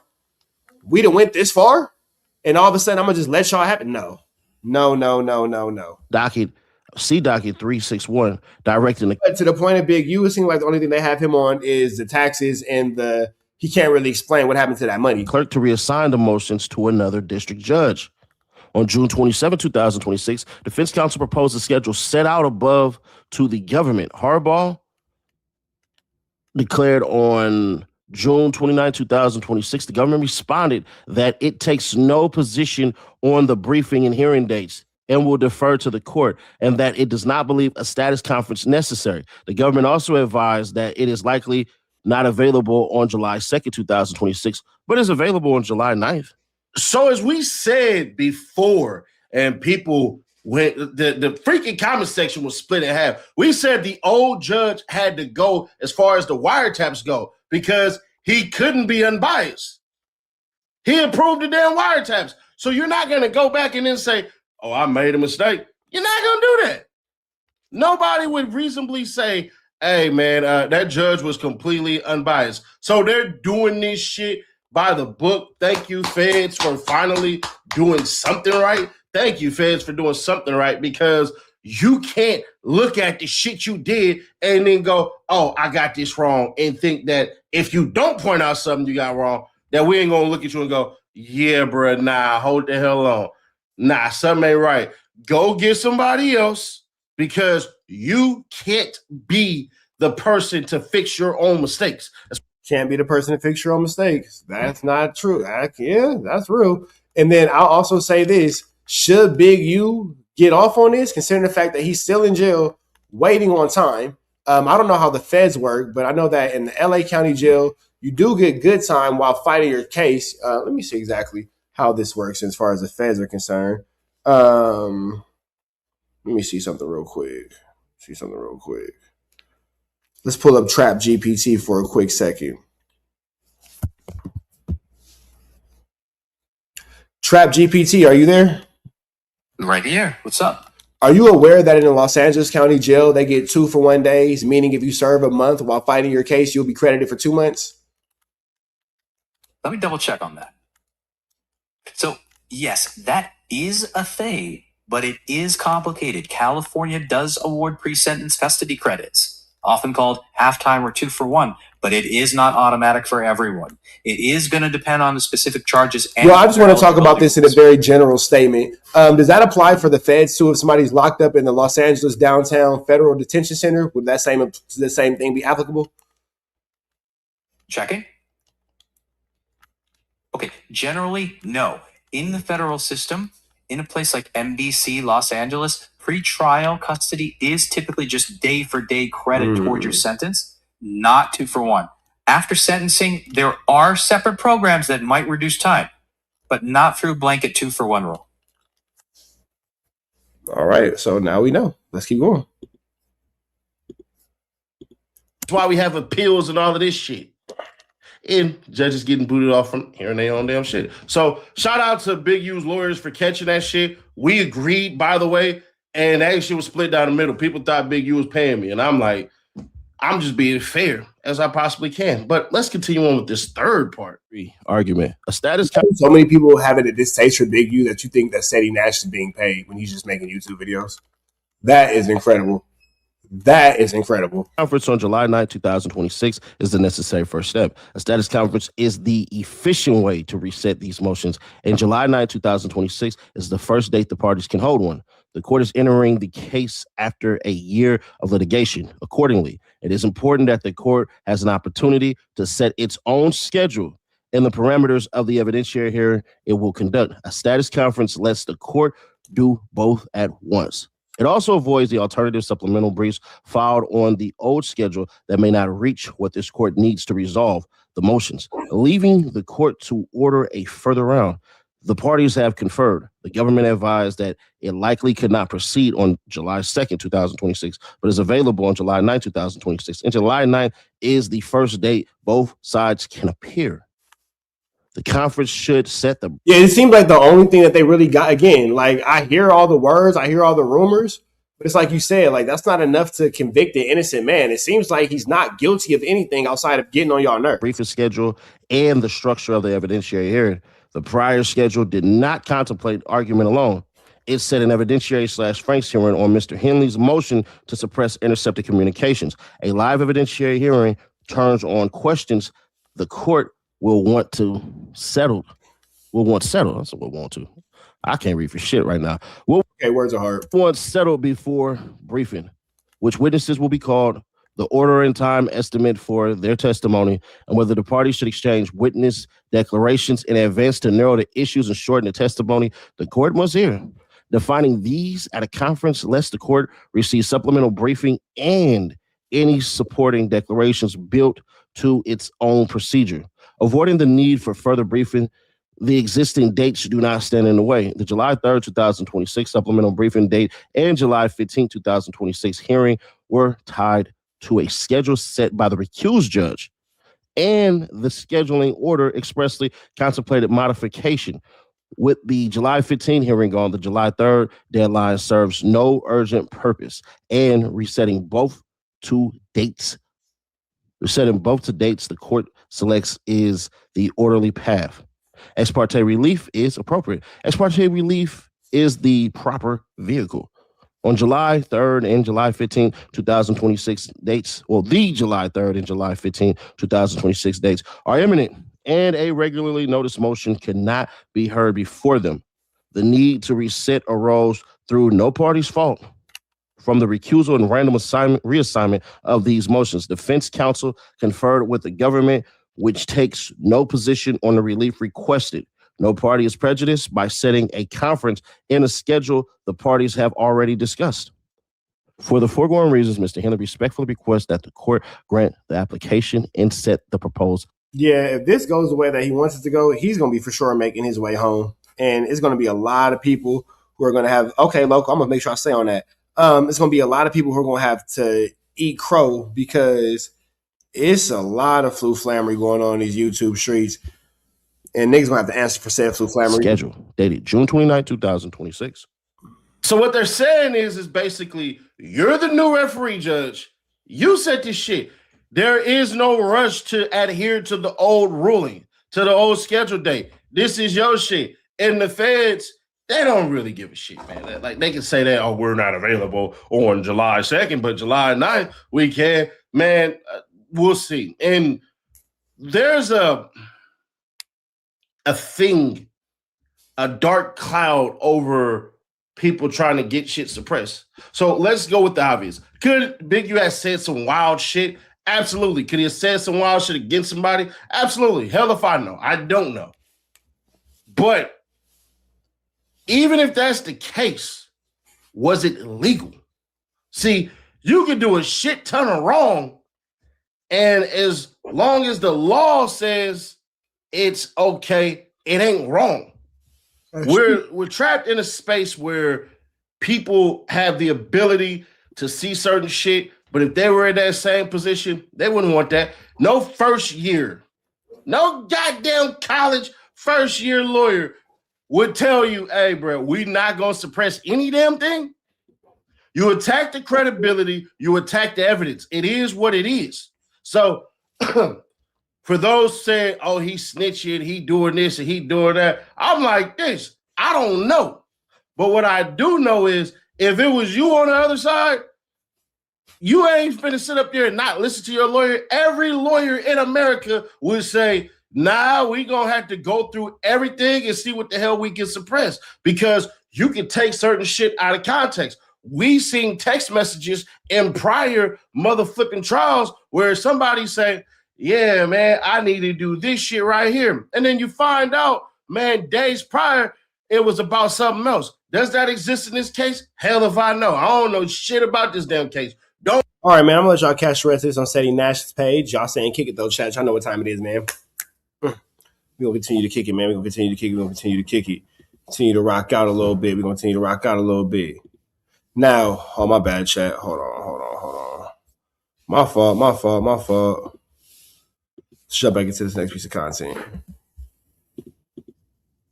Really distressed when I first heard that there was like any foul play that somebody would potentially do to you. You feel me? Because I don't play about shit like that.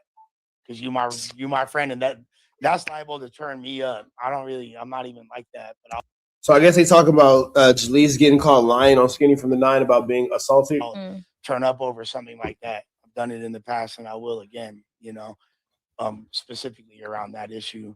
So, like, you had been pretty vocal about Skinny from the 9 and some pretty serious allegations. It seemed like since then, like I don't know where are you at right now with that? Do you still stand on that same story? Do you have a different? Did Skinny from the 9 really violate you, or were you lying, Jalise? Because it seems like you were really upset at 607 Unk at first. You were upset at Skinny. I don't know where you and Skinny are now, but it seems like you and Unk are on a better accord. So what happened since then, and how do you feel now? Okay, what was the question? Okay, so like, do you still feel like Skinny did some bunk and was like non-consensually having advances towards you, and which led to sexual contact?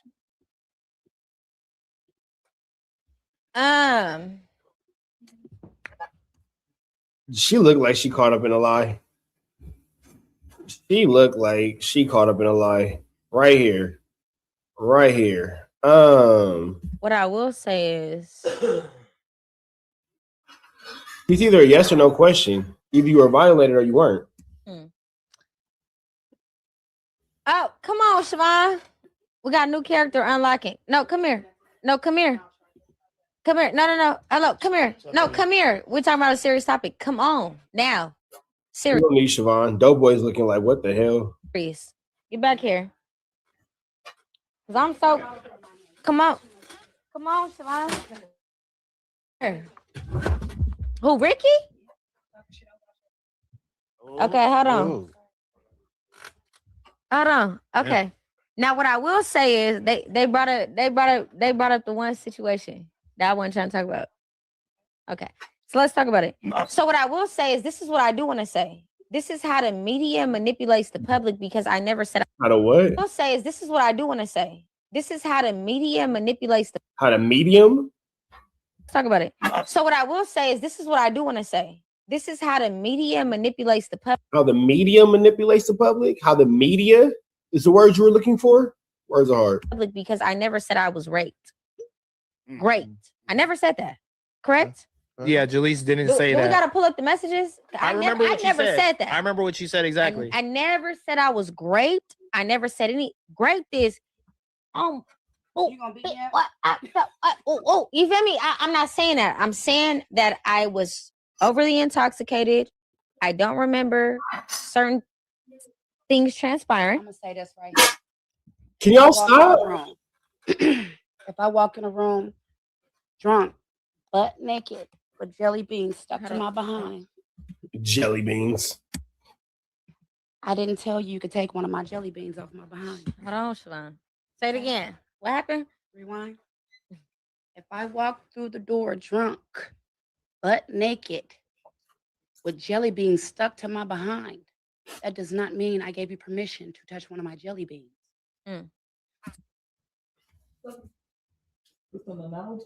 Yeah, that's a bad analogy. I love you, Pop. Have a good night. Did you brush your teeth? Brush your teeth, wash your face. So, with that being Tired? Maybe you should get some rest. and said, no, she did not say he physically raped. What she did say blatantly was, I don't like Talk what to the mic. happened. I don't like what happened last night. I'm not remembering anything. I'm trying to figure it out. Could you like put me up on game? This is a lesson for the both of us. Why are you speaking for her? Why are you speaking for her? Why is blue shirt speaking for black shirt? For women and men. She didn't say you raped me. I didn't say I got great. Y'all ran with it. And this is where the media filter malice. them out? 'Cause Hold on, you no, don't wait, understand. you got to filter. But this is where the media malice comes into play.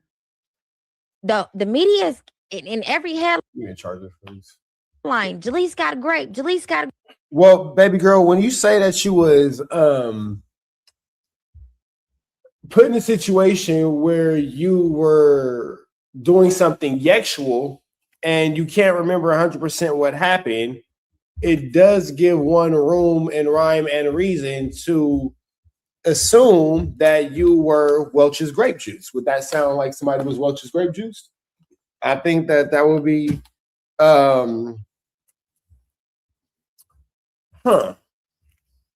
Not sure why you did that one, Jaleek. Not sure why you did that one, Jaleek. Not sure about that one. Grape. Jaleese talks about grape. Jaleese is accusing Skinny from the 9 from grape. I never said that. Never, not once did I say You never said that it didn't happen. Okay. that. Well, yeah, it was more like just predatory behavior, and I think that It was predatory behavior because let me tell you something. I've been drunk around you. I've been drunk around Ricky. I've been drunk around Stevie. I was just drunk with Stevie. Fellas, this is why you got to be careful, bro, because you see how quickly you can get caught in the flu flam?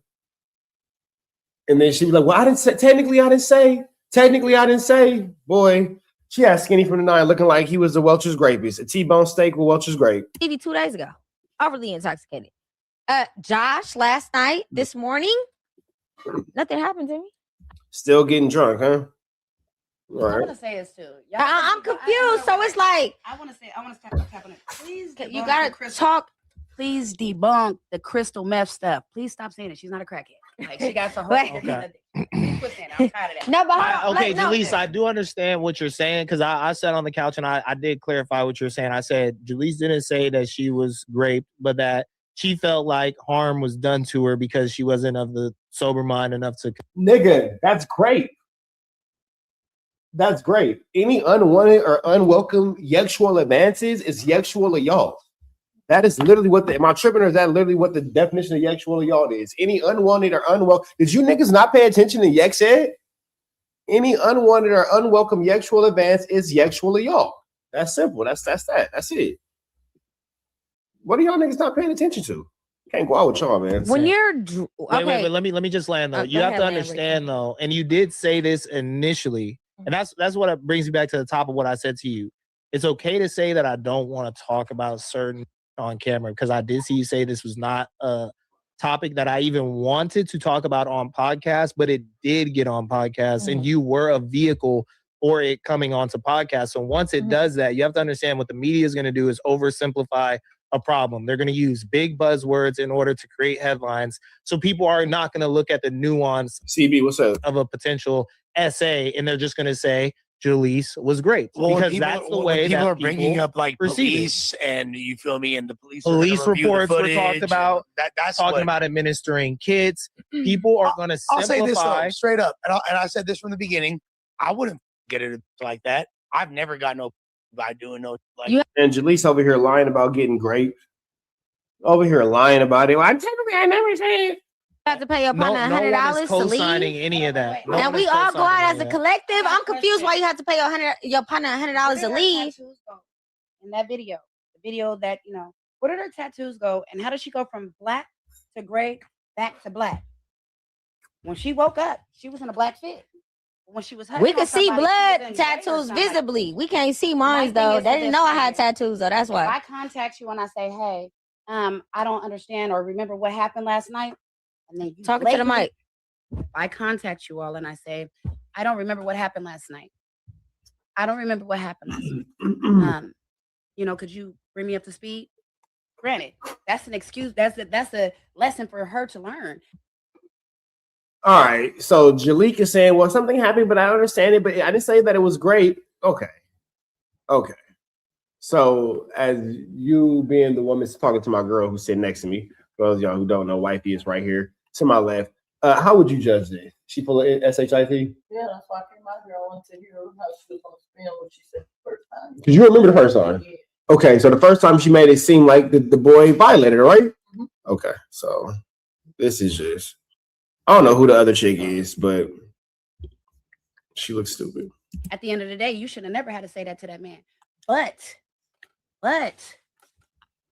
you didn't even contact me. You got an attitude and then you posted something on the internet. Do you guys know what that is? The sexual footage on the internet.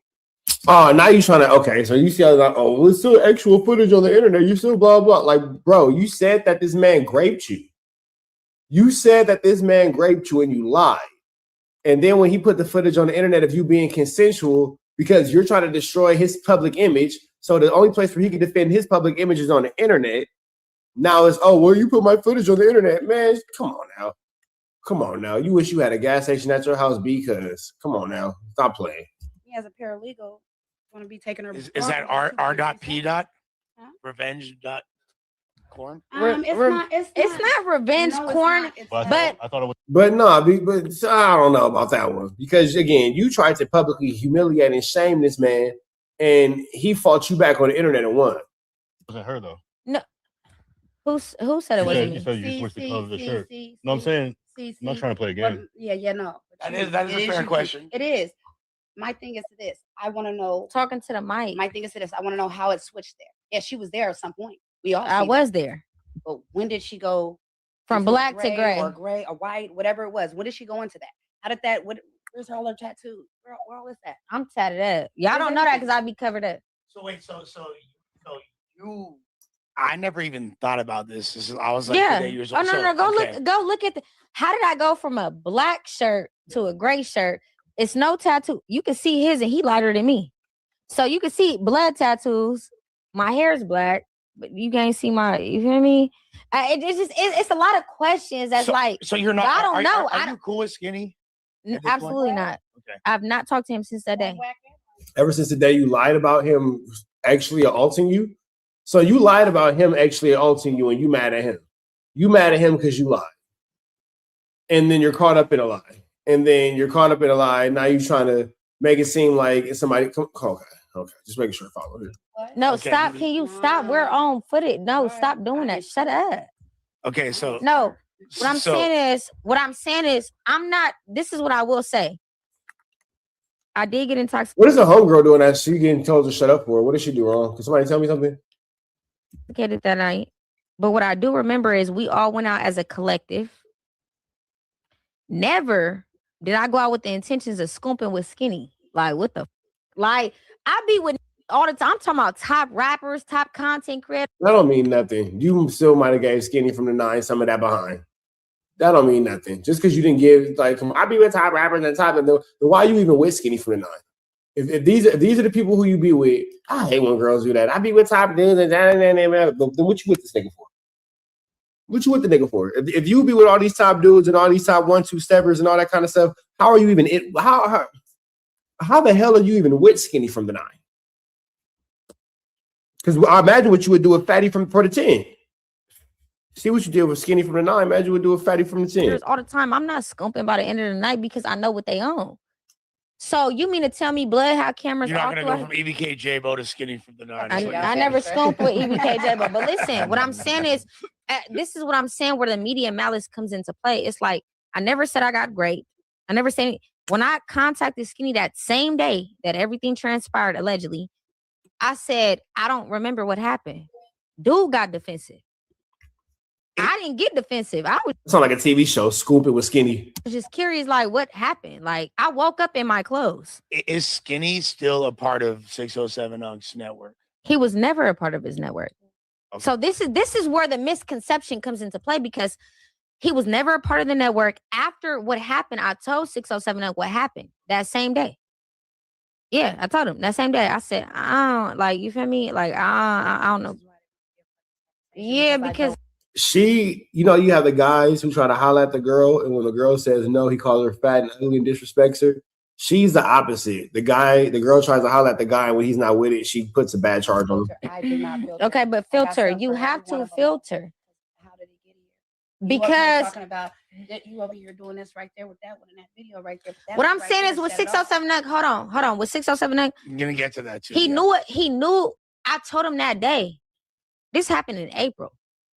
It didn't get released to the This is more dangerous than clout chasing, because she's playing with a man's freedom and his reputation when it comes to a very ugly and nasty accusation. public until May. You feel me? I was never gonna take it to the internet. I was trying to deal with this behind the scenes. You know what I'm saying? Because not everything needs to be publicized. But I feel like So why do you f- with him if he put your business out there like that? I'm gonna be honest with you. That TikTok, or whatever y'all see right there. Me and I think Unc did definitely regret what happened.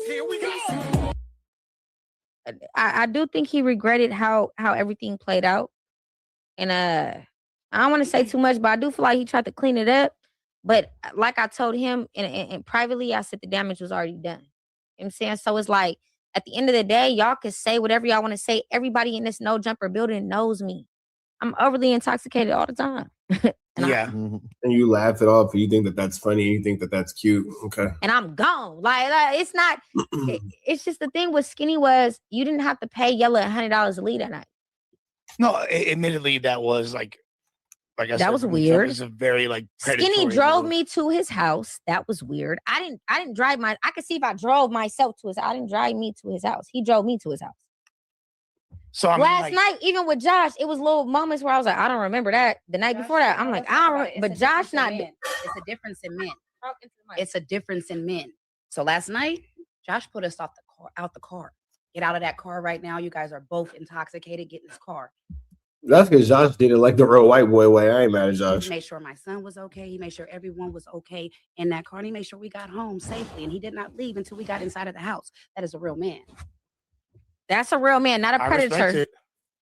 So that's what I'm saying. So it's like, y'all got to understand, like, I know a lot of people want a lot of, like, they want me to talk about it, but it's like, it's hard for me to talk about it when I didn't never want to talk about it publicly. I'm dealing with this privately, mentally. I've been distraught. Am I lying? No, Les, you know. I know you have. Dope boy, you know. Sure. Privately, this has been messing with me mentally. And it's like, I get it. You guys feel like, oh, she lied about Grape. I never said I was Grape. But then again, too, why is Josh having to make sure that you and your child, girl, you don't even know Josh like that. Jaleese, I can give you your name, maybe not, but Jaleese's random homegirl, you don't even know Josh like that. So you with this random Josh, nothing against Josh, but you with this random Josh, and you got your kid, and he got to make sure you get out the car safe. Like, baby girl, you got to tighten up. It's a lot going on. Y'all said that. I never said that. I said he took advantage of a situation that shouldn't have transpired. I'm overly intoxicated. Give me a water bottle and lay me on your couch. Yeah. I don't remember the video. And see, here's the thing too. Why is he responsible for putting you on the couch? Why you can't take care of yourself? You putting your whole responsibility of your well-being into this man's hand? That's not smart. I'm not saying that something should have happened to you, but what I am saying is you're sitting there saying, well, why you didn't put me on the couch? Why you didn't take care of me? Blah, blah, because you're not a 2-year-old. Why are you a grown woman in this situation not able to take care of yourself? Yeah, man, Jaleese is a bad move. Jaleese is overall a bad move. And it's the kind of girl that's going to get you in trouble. Man. That's being released. I don't remember. Why blood looking like Scarface in all the videos? No. Wait, why blood looking like Scarface in all? So you mean to tell me in all the videos that's being leaked, I'm just on him, he's never on me? That's a lie. You seen the Snapchat videos. Blood never on me? I'm confused. Like, come on, it's me, it's Jaleese. Like, y'all not gonna make it seem like it's not in my circumference and he's not breathing on me. Every video they released was me breathing on blood. Don't it sound like she wants like something to happen? Like, she's this girl crazy. That don't even make sense. Well, of course he's gonna. Fellas, be careful, man. Be careful, because you can get caught in a flu flam. You see how quick the flams can get flued. Like put that out, right? Manipulate the media. So when the detective got involved, why not get the detective? Mind you, prior to this even hitting the internet, I said, we can go to the police station together so we can both get clarity and we understand what's going on. You feel me? I know. Yeah, she's a flu flammer. Fellas, in that situation, send her home. Don't even let her get in your car. Damn sure don't let her come into your house. Damn sure do not let that girl come into your house because it's an issue waiting to happen. Blood didn't want to go. He on suicide notes. He sent a suicide note. Why not go to the police station with clarity? If I'm saying clear your name, why are you clearing your name with the media? Because you took it to the media. Because you took it to the internet. You had said like he was pretty much like apologetic and was like, I wasn't trying to when you guys spoke. Right? No. No, he was not apologetic. No, he was angry. Express exactly what happened. I don't remember. He got irate. Really irate. He was like, "What do you mean? What do you mean? What happened? You're a grown woman." She's like, "I understand. This should be a lesson for the both of us." But I don't remember. In the text message, I had that. And he turns around and he flipped. I don't want to hear this. And then we need to show them the message. I don't want to hear this. I don't want to hear that. Like he flipped. And then a month later, the video was dropped. I mean, yeah, who's this girl, man? Fellas, be careful because Jaleese got a flu flamming friend. It sounds like both these girls is on skullduggery and larceny, brother. I ain't gonna lie. I'm tripping on everybody. I'm a filter. I digress. No, but what I will say, yeah, she for sure sounds like a pick me. If she don't get picked, she get mad and start acting up. Is y'all gotta understand though. At the end of the day, it's like I wanted to handle this privately. It got publicized a month later. She can never imagine another girl being picked over her. She's that type. What I will say is it's a lot of the thing with Skinny is he handled it wrong. Like if I'm saying let's go to the police with the footage. Dude, I can't imagine. Why not go to the police with the footage if you innocent? I can't even put myself in a scenario where like I would ever have a girl saying something like that to me. So it's hard to even empathize with him in that. But like for sure, I think a lot of dudes would be terrified to do that, but I mean, like, no, again, clear your name. Why would I walk in there potentially? Yeah, because you might not be going home, no matter what the outcome is. But no, they have to do a thorough investigation. Man, but then here go the thing though. If you already saying that he didn't do nothing to you and all this, like you started off by saying, well, I never said that he raped me. I never said that he did anything to me. I never said that he did, blah, blah, blah. So I'm confused. I'm just confused. Did that boy just not get in the shower? Yeah. Right. So I never said I got raped, right? I told the detective I was very transparent. I said I don't know what happened. No, you did say that from the beginning. Yeah. So she was on the phone with me while I was talking to the detective. So what I'm saying is, even the detective said you never said you got raped. He's handling it immaturely. Like if we're saying come into the police station with the footage, what's the issue? Like if I mean, that's all, clarity. however, it's That's clarity. clarity. If you got the video showing that she got down, she did what she did, she was being ratchet, she was all like, show that. Don't just show the undercover stuff. Don't. Bro, yeah, she's been super contradicting. Like, I'm not trying to victim blame, but it don't seem like there's a victim in this situation. Feel like we're the victims having to listen to this level of idiocy. Show mask and AI or edit what you gonna edit. Drop the whole video. And to be fair, even that footage might not show a lot of the most predatory elements, like the whole like, oh, hello, I'm gonna give you because I got Snapchat videos of blood all on me, and he tried to pass me the drink. Huh? Am I lying, Siobhan? He tried to pass me the drink, and I was like, watch out. I was already faded. I got them Snapchat videos. I never deleted it. I didn't delete no text messages. I didn't delete no videos because I'm very transparent. I would never. Very sneaky, very messy, very, oh, I got the receipts. I got the receipts. I got the receipts. I hate I got the receipts ass bitch. Oh God. Like, man, that's if in my opinion, any woman who hold on to things in case you might need the receipts one day, fellas, stay away from that. She planning for a flu flam. She's planning for a flu flam. Like, who even thinks like that? That just shows your level of immaturity. That shows your level of toxicity. Any woman who just keeps it on hand just in case, man, get away from that, fellas. Oh God, run to a land far, far away, because all that does is breed drama and BS. Who? Not to sound like who prepares for it, because you should prepare for anything, but who is always so prepared for BS that you got to keep every screenshot that you didn't have since the third grade? But innocent man in jail. I would never even come out with these allegations. So is it fair to say though, like what he did wasn't necessarily, and I know none of us are police officers, so we don't know the parameters of the law like that. Right. But it wasn't necessarily that he did like something illegal, but it was just kind of like predatory behavior. Yes. Yeah, it was definitely predatory because we all went. And then it was so predatory that you continue to get effed up and not be able to remember what you do. I'm not going with it. It was so predatory. You mean to tell me that it was so predatory that you continue to this day to get so effed up that you can't really understand or remember what goes on? But this was such a traumatic, predatory experience for you. I'm sorry. Two things can be true at once, but these are not two of those things. When I was a collective, I was in the back seat. It was me, blood, other blood. I'm in the back seat. They end up getting into it. I remember that they got into it, but I'm not understanding like the severity or what was going on in regards to the conversation. But that's because he had just paid blood $100 to leave. Why did you pay blood $100 to leave if you was confident getting the woo why? If you was confident, you feel me? No, because if you confident.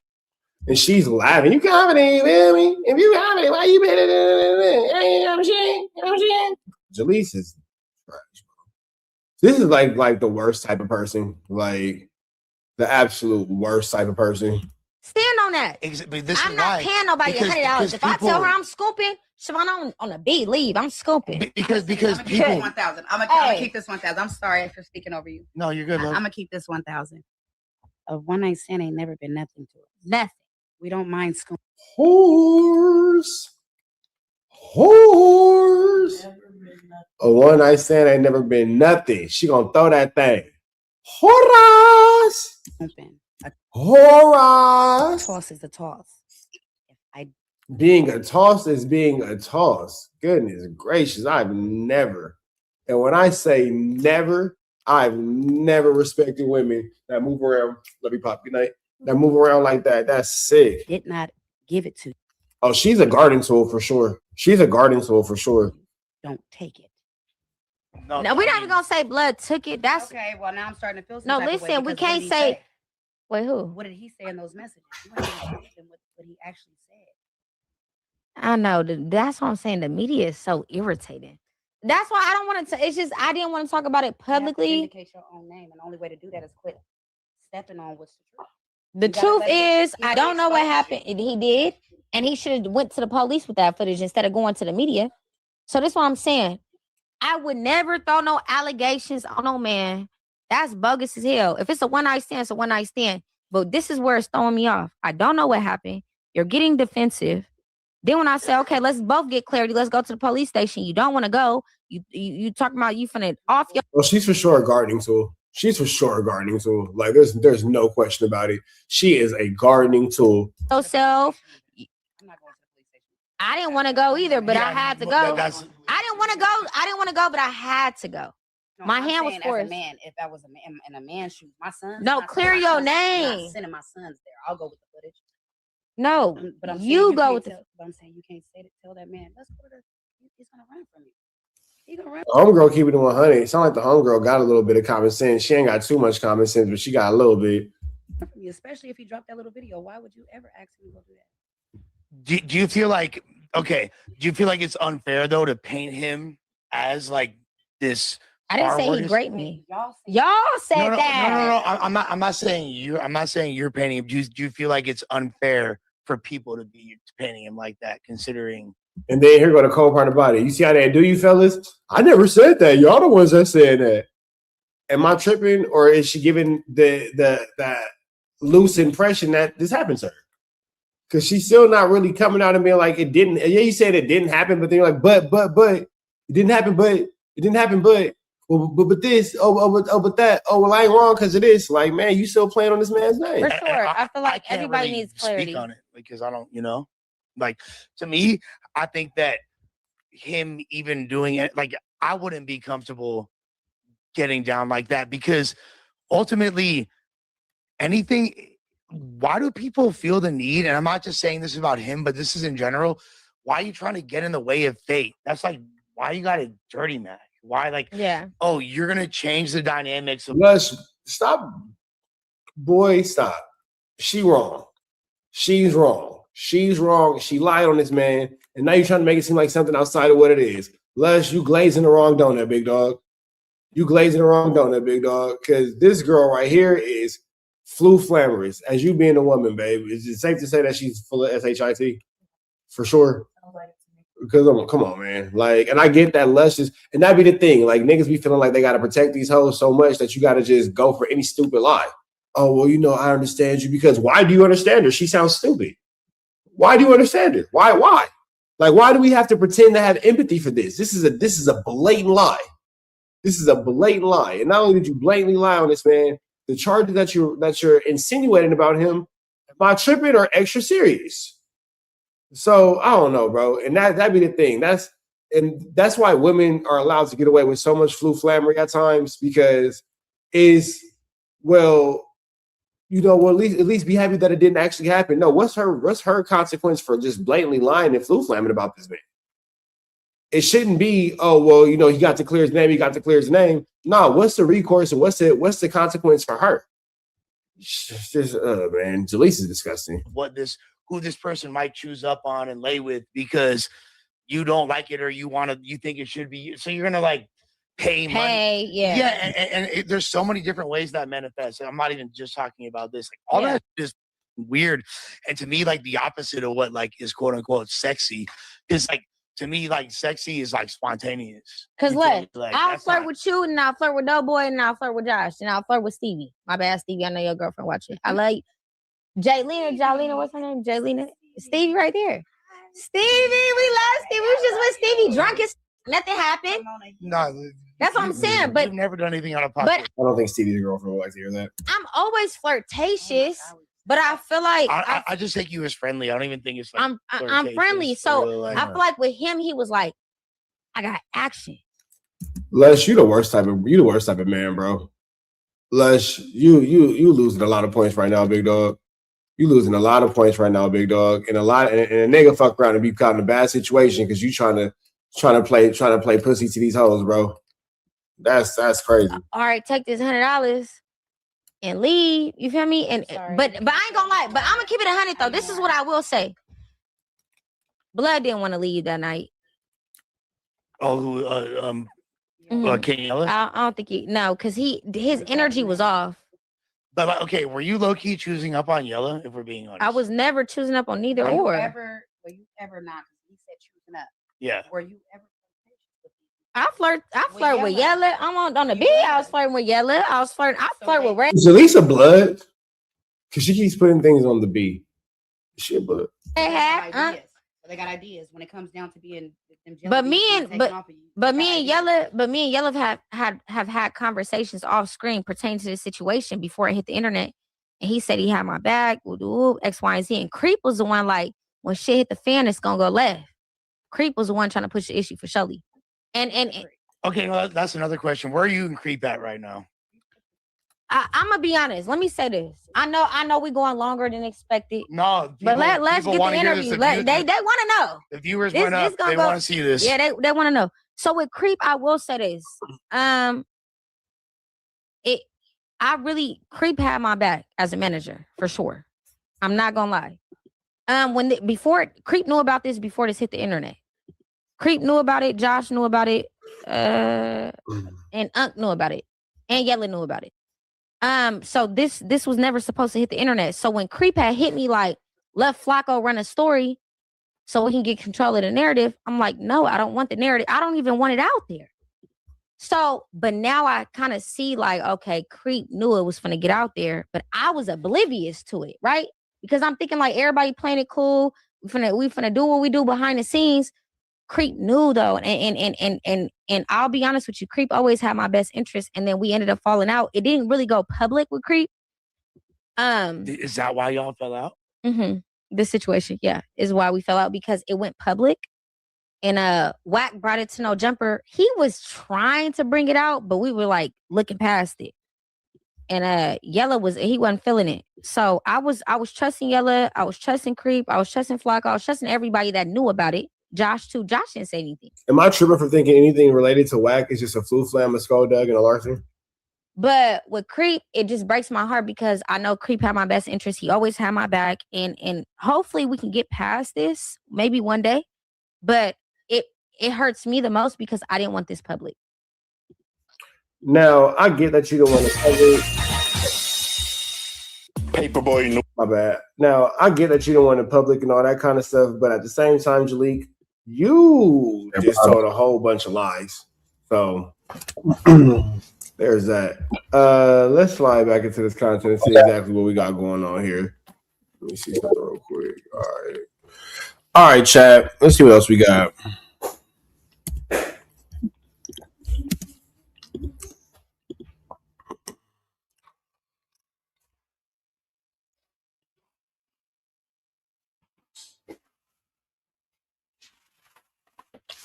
Excuse me. Now, are y'all familiar with this dude, ATM Richie, having a situation where he was accosted over the weekend? He was in the hospital. Did anybody follow ATM Richie? Am I the only one that follows the adventures of ATM Richie and his accostings? But yeah, man, he was accosted over the weekend and he ends up in the hospital. So that actually happened. So slide over to Paperboy Newsstand and see exactly what's going on with ATM Richie. Paperboy News here to deliver y'all that daily report. Now, clout's a hell of a drug. And ever since ATM Richie hopped up on the internet, he been trolling every. Remember, I think he went to jail for like some of the things he was saying as far as clout chasing. I could be wrong, but I believe he was incarcerated for playing on the internet. Everybody and their mama. Now, ATM Richie called Crip Mac out for the fade. And then he got into it with J Hood. And instead of keeping it internet, he played a dangerous game by pulling up to J Hood's hood. Ain't this J Hood building? Yeah, he played up to J Hood's house. He didn't pull up to his community. He pulled up to that man's living quarters. Ain't this J Hood shit? Nigga, 8:30 in the morning. Ain't this a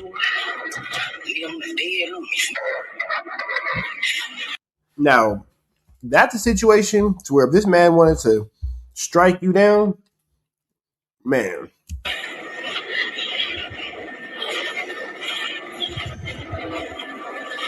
J Hood. Come outside. Come outside. Call the police.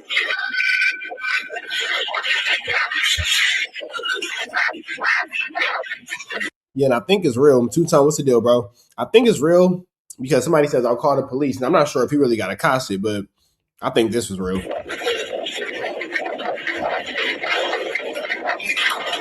Now here in LA, walking to random people's house in the hood, screaming another ninja's name. It's a fast way to earn a first-class ticket to heaven. Now, I don't know what the hell happened, but I guess ATM Richie was at the Inglewood Swamp Meet, and he got packed out, and he addressed it. So let's get straight into it. Now, by ATM Richie's own admission, he got packed out by 6 ninjas. The ATM Richie made a couple of mistakes. First mistake was he pulled up to a hood swap meet, solo dolo, and then the second mistake he made was he had on a diamond necklace, which to all broke ninjas in the hood, all they see. See, here's the thing, though. I don't think that, first of all, I'm not trying to hate on ATM Richie, but diamonds the stretch. Boy, them is moistenites. Diamonds is the stretch. Boy, them is moistenites. ATM Richie got the good moisty. He got the good moisty. He got the moistenites for sure, but your business. It was some other characters, A to Z, you already know, some other characters at that Inglewood Swap Meet this weekend as well, but we'll save that story for another day. Let's see where this one goes. He is dollar sign. 6 of y'all that just packed me out on the dead homies, I want y'all to know I'm fresh out the spittle. Randolph said, did you get the chain? No. No. Absolutely not. Absolutely not. Absolutely not. Dead homies. I'm gonna die 17 times for this motherfucker. The ATM Richie said before those individuals packed him out, they walked up on him and that nigga said, I am out the spittle, the hospital. That nigga just abbreviated the, okay, the spittle. I've never heard anybody make the hospital cool, calling it the spittle. on him. And he said before he can even respond, he got sucker punched. And when he stood up thinking it was going to be a head-up fade, 5 more ninjas ran up on him. The ATM Richie sent the PSA to those individuals that packed him out. And he said, you guys got 48 hours to apologize to me, or I'm going to ATM Richie, you know damn well nobody finna apologize to you, bro. come back to that swamp meet and raise hell. I'm at the table trying to get a chain. This sucker punched me. Whoa, just sucker punch. I get cracking. Here comes just 5 more nigga. I'm not from that area, gang. I was out there shopping for a chain for my baby. Y'all shopping for a chain at the Inglewood Swap Meet is wild work. party foul, dead homies. All you, there's consequences and repercussions. Nigga, y'all wanted my chain. That's out. Y'all, I told y'all. I told you you have the key. Dead homies. I'm fresh out the spittle. Y'all ain't do y'all think my rib. That ain't nothing. In 2 days, I'm finna cause hell. Niggas got 48 hours to tap in with some type of apology, something. Dead homies, it's not playing no games on it. Dead homies, y'all just beat the shit out of me up there at the Inglewood motherfucking swap meet. Who shot for jury at the Inglewood Swap Meet? Niggas like, hit me. That's out. The ATM Richie told those ninjas that packed him out, y'all failed because the whole objective was to get my chain, but y'all couldn't even do that. And he said from here on out, I'm never going anywhere solo. Now that's what you call a sucker punch, because they hit ATM Richie so hard that his mouth got swollen to the point it looked like he's chewing tobacco. The ATM Richie ended it off by telling those ninjas that packed him out, I'm going to find out about you. And if you don't come to the internet and send me a public apology, as soon as I get out the hospital, I'm going straight to the Inglewood Swap Meet. I'm going to raise hell. Now, salutes up to ATM Richie for the content. Yeah, I don't think so. I just don't think that you're gonna go up there and raise hell, brother. I don't. Not in that moissanite chain. I don't think so, bro. And luckily and fortunately, he left that situation with his life. But now that you guys heard the content, y'all like, share, and subscribe to the channel. Yeah, let me know what y'all think. A chain, sucker punch me. Okay, so I guess his mouth is swollen, like right here. So I think somebody did. Well, you got socked in the mouth and went to the spittle? Come on, bro. You're supposed to be able to get socked in the mouth and go home, fool. Come on, bro. You got socked in the mouth and then went to the spittle? That's great. Whoa, just sucker punch. I get cracking. Here comes just 5 more nigga. I'm not from that area, gang. I was out there shopping for a chain for my baby. Y'all party foul, dead homies. All you, there's consequences and repercussions. Nigga, y'all wanted my chain. That's out. Y'all, I told y'all. I told you you have the key. Dead homies, I'm fresh out the spittle. Y'all ain't do y'all think my rib. That ain't. I'm sick that this nigga called it the spittle. As a hospital and call it a spittle. Nothing. In 2 days, I'm finna cause hell. Niggas got. Well, isn't it been like 48 hours? Or are we like tapping on the 48th hour? 48 hours to tap in with some type of apology, something. Dead homies, it's not playing no games on it. Dead homies. ATM Rich, ain't nobody gonna apologize to you. Y'all just beat the shit out of me up there at the Inglewood motherfucking swap meet. Niggas like, hit me. That's out.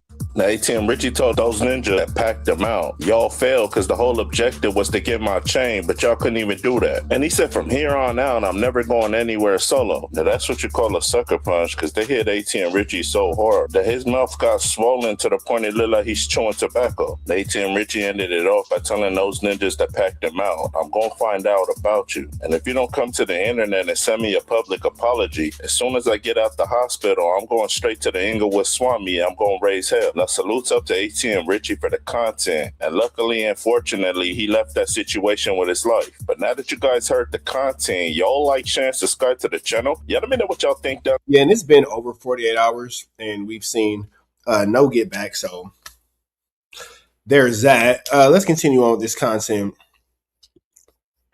Hey, y'all know some girl saying Drake accosted her? Drake was in a costume? Drake. Yes, man. Drake in a costume. Let's see what's going on here. You know what to do. Big shout out to Chicks Move. I find, you know, I like Chicks Move. Chicks Move is somebody I really enjoy listening to on YouTube because Chick just got an intellectual curiosity about things. Oh boy, this is all bad, you guys. Enough is enough. We got because Drake out here with that fair skinned lady. Out here with that fair skinned lady, man. It's looking bad for you, Drizzy. See where this finna go. to figure out who exactly is behind this Drake smear campaign. Why do people keep trying to constantly throw dirt on his name? From people constantly leaking his music to Grand Wizard trying to get his name tied up into crypto stuff. And now one of Drake's ex-girl is on a podcast telling everything. First off, Drake, do you not make these thoughts sign NDAs? You're not going to tell me Drake not making her sign an NDA is crazy. That you're letting these women go to the mansion up there in Canada without signing a fucking NDA, brother. Now, I'm not going to lie to you guys. This one threw me for a loop. Now, yesterday, people were asking me, Chigs, can you please cover this Drake situation? I said, no, fuck out of here. This girl is probably scorned. Drake probably smashed her, then passed her off and probably ghosted her. And now she's on a podcast trying to get revenge. Absolutely not. However, after listening to the full story and getting the full detail, I think this might just be Drake's work. Now, first off, Drake, you gotta lay off the milk, brother.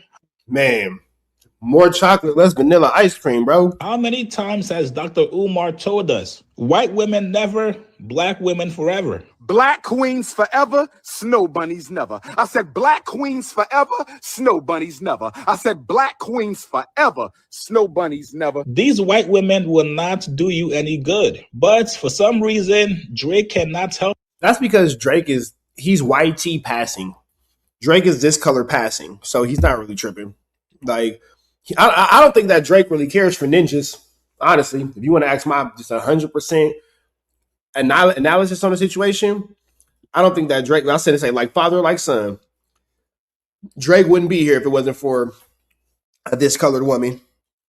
Drake wouldn't even be here if it wasn't for a woman that color. So, you know, hey man, you like what you like, man. No hate, man. Everybody's entitled to love who they love. Himself. We saw what happened with Bobby Altoff. Now, one of Drake's ex-girls, Suede Brooks, she went on a podcast recently and she told everything about how they started all the way up to how they ended. Dumb Blonde is the podcast. Make sure you guys go check it out on Apple or Spotify. Talk about this whole yacht situation that happened with you and Drake, because I know there's so many rumors around there that are always flying about like you and Drake. So basically, I was staying on my friend's boat and her father had hired Drake to come to the boat and throw a party in Saint-Tropez, and Drake had never been to Saint-Tropez. And so he came on the boat, he came with his friends. It was amazing. This is a flu flam waiting to happen. Drake, white women, boat, it's gonna get ugly. Amazing. He's such a great guy. Did you and Drake ever hook up? I'm gonna take that as a yes. Yeah. I mean, we did. Okay. And he's great. Yeah. Would you ever, are you guys still friends or? I haven't spoken to him in a minute. Mm-hmm. I don't really like to speak to a lot of my like prior flings or or men that I've dated in my past. Like once you lose me, I'm gone. So he lost you. He did indeed. What did he do? Give us the tea. He lost you? What the fuck do you mean? It's a million 21-year-old white chicks. What the fuck is this girl talking about, Drake? What exactly are you telling these chicks to make them feel special? Hey man, Drake's told her that best I ever had was about her. I can walk outside and go to my local Whole Foods and see at least 30 of you. What the fuck are you talking about? Oh my goodness. I gotta hear this. I'm like, what didn't he do? I mean, he's Drake. You I know? know. He doesn't strike me as a man that can have like a solid relationship, you know, because he's Drake. And he's also just like so talented and so busy in what he does and lives like he lives such a big, fulfilled, busy life. That How long did you and Drake date? We dated, I would say like on and off for a few months. Really? I would go see him in Toronto and Yeah. and then one day I was like, I'm tired of this. Was it just because he had other girls, or was it like was he just not honest? Like there had to have been like, something that made you be like, you know what? But you thought that you was his only woman? You thought that you dated Drake and you were the only one? Come on, fool. This is flammary, skullduggery, and larceny at its finest. Don't want to talk to this man again. I think it was definitely like honesty. Yeah. I'll leave it at that. Yeah. And that's tough. I mean, especially when you're dating somebody of that caliber and with that power. Yes, he definitely had other chicks. What the fuck are we talking about here? Do you really San Dimas hanging out at Raging Waters like a feather mucker? think you're the only girl Drizzy was fucking? Are you out of your mind? Right before you came, I was smashing a chick. When you leave, I got somebody else lined up. When we did end things, it was I think that she might have been in a relationship with Drake, but I don't think that Drake was in a relationship with her. Hear what I said. I believe that she was in a relationship with Drake. I don't think that Drake was in a relationship with her. So, yeah. I was very scared for my safety and there you go right there, Drake. This is very Whittier. Why you do not date white women. That term, scared for my safety, is a buzzword. The last thing you want to hear as a black man, as a multi-millionaire, is to hear a white chick that you as a what chick? As a black term, scared for my safety is a buzzword. The last thing you want to hear as a black man, as a multi-millionaire, is to millionaire, a millionaire, a millionaire. Don't worry about it, chicks. Move words on. To hear a white chick that you smashed telling everybody I was scared for my safety. For a lot of things, for a long time living in LA, the things he said to me were very alarming. When I was 21 or 22 at the time. This is the first mistake right here, brother. Drake, enough with these college-age girls, bro. You gotta stop messing with these 21 to 26-year-old chicks. These chicks, their brains are not fully developed yet. And when you hear those things said to you about coming from the most powerful artist in the world that has so much power. Yeah, it's dangerous when a white girl starts talking about how they don't feel safe. It's dangerous when a white girl starts talking about how they don't feel safe. That could put you in a This is and can do things the unimaginable within the snap of a finger. It was very scary. Yup, Drake, she's lining you up, brother. These are legal terminologies. She's trying to prop you up as this guy who has all the she's trying to make Drake to be a monster, ain't he? That new Kendrick Lamar album finna be fire. Power in the world and trying to make herself seem helpless. What were some of the things that he said that would scare you like that? Because that's not cool. You're a baby. I was 21. a baby. Yeah. And I still feel like a baby. You are still a baby. 25 is a baby. Yeah. I think I've just experienced You've a lived lot. so much life, girl. Man, you introduced Drake to Saint-Tropez. Stop acting like that, girl. You was just, I was on my friend's dad's boat, and Drake had never been to Saint-Tropez, and I'm the one that introduced him to. Like, come on, man. You was just the one introducing the things. Come on now. You're an old soul, and I feel like she was in a relationship. Drake was smacking. Two different things. That. Yeah. I mean, I think also moving out at such a young age and being snapped into reality, but yeah. Here's where the contradiction come in at. On one hand, you want to be, I'm an old soul and I'm so mature. And then on the other end is, oh, well, you were a baby and I was a victim. Well, was you a baby that's a victim or is you an old soul? Which one is it? Did you introduce Drake to Saint-Tropez or You know what happened? You should replace the minis with the chugs. You just went past them. You see what I'm talking about? I don't Sorry, I'm watching my kid play really Fortnite. want to get into specifics because I hate bringing that stuff kind of back up. Yeah. But he is so talented. I know he has a great heart, and I wish him nothing but the best in his future. I hope he finds somebody that he loves and cherishes for the rest of his life. But it wasn't. Like, you better call your mama and ask her for advice on what to do with this one, because your daddy didn't know. You made songs about it. Your daddy didn't know. Ask your mama what your daddy did wrong, and then you adjust accordingly. Me, and it got to a point where it was almost like I physically and emotionally can't give you what you need, so I'm gonna step away. Yeah. And I kind of left it at that. I mean, And if he's saying then- things to scare you Well, like that's that, where you I don't was- deserve that. Well, that's where it was scary because That's almost abusive. especially with, like I said, somebody of that power. No, Drake. No, she's trying to make you out to be a mob boss, brother. More legal terms, Drake. More terms alluding that she was just this innocent, sweet. Man, she's trying to paint a narrative, ain't she? She's trying to take down that boy BBL Drizzy. Little white girl that just so happened to cross paths with Drake, the most powerful guy in the world. Pay attention, Drake. This is exactly how they line you up. Like getting text messages that he's gonna have bitches fold me up. Bang, we got him. And with that, Woo! Drake, tell me you didn't threaten Mary Poppins. Tell me you did not threaten Mary Poppins. What she said? What? Let's run this back. Chat, y'all don't think Drake did this, do you? white girl that just so Chat, you don't think that Drake would ever threaten this very innocent white girl, do you? happened to cross paths with Drake, the most powerful guy in the world. Pay attention, Drake. This is exactly how they line you up. Like getting text messages that he's gonna have bitches fold me up. Bang, we got him. And with that right there, the case is closed, ladies and gentlemen. Verbatimly, that's what he said. I was like, For what oh, I'm reason, gonna lock though? my. It was all miscommunication. He thought I was saying something that I didn't. Nah, she probably was talking to him crazy and he checked her. She probably was talking to Drake crazy and he was like, wait, yo, do you know who you talking to? Come on. And Did he think you were talking to the press? no, he thought I was talking like shit about him in LA when I never was. So that And I've- gives him grounds to say that he's going to have bitches fold you up. Literally verbatimly. And I was like, oh my gosh. So I didn't leave. I'm not kidding you. Babe, I did not leave my house for like 3 months. I didn't step outside. Like, Damn. Drake had her so scared she couldn't leave her house for 3 months. Jeez. didn't like go out at least. Yeah. Because like I was scared because especially somebody of that power.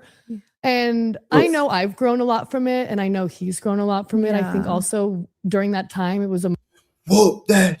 Get him, whoop that. Get him, whoop. See, man, Drake needs to be less Drake and more Sugar Free. Sugar Free don't have these problems. DJ Quick don't have these problems. Just saying. emotional for both of us because it was just like a big miscommunication. But Drake, brother, you cannot be using the same terminologies to scare women that you've used before. Brother, you are the only person that anybody has ever heard use the term will fold you up. So where? So what then? So what then, big dog? Don't look away now, pussy. Don't look away now. Don't look away now. Don't get shy now. We'll fold that up right now. So it would. Oh, Drake, you're a folder. You're an origamist. You're an origamist. Golly, man. They didn't call Drake. Son, leave them white girls alone, man. You already know. Man, because you hear what's going on with this? Do this not sound crazy? It's incredible. And you getting at that age where girls is a thing and all that. You see what this nigga's going through with this white woman? You see what I'm going through in Atlanta? What color is her mama? You feel me? You feel me? Do it ever work out good?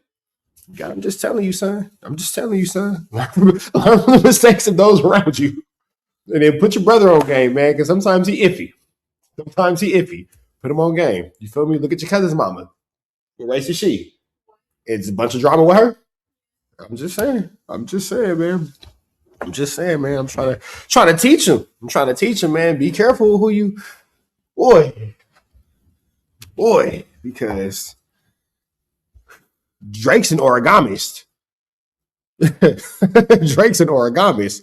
He out here phony. If she was lying this entire podcast, that term right there will fold you up. That puts you at the crime scene, brother. You guys know how the Joker always leaves a calling card after crime scenes just to let you know that it's him? That's exactly what Drake did. Now, there's so many layers to this. Drake, why are you texting a little white girl that you get her jumped? Are you aware that she could easily have gone to the cops and pressed charges on you? That is a threat of physical harm, brother. You gotta criminal threat.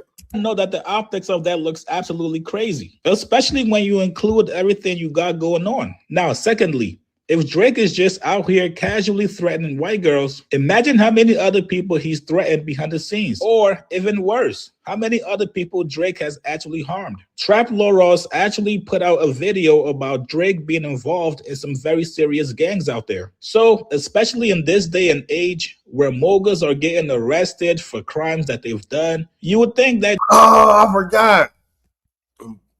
Wait. Who had a weird case? Who has a weird case, Baca or Chubbs?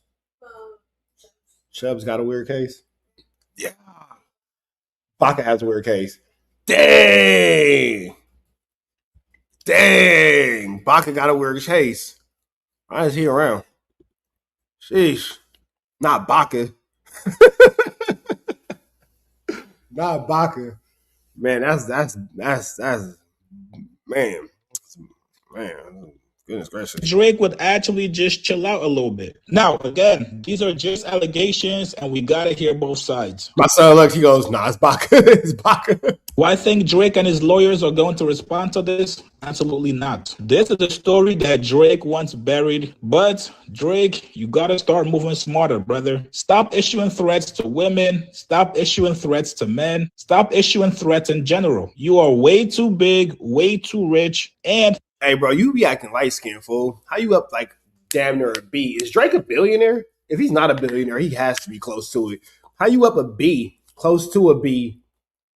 You over here threatening fucking Lindsay Lohan. Like, bro, why are you even into a Miley Cyrus?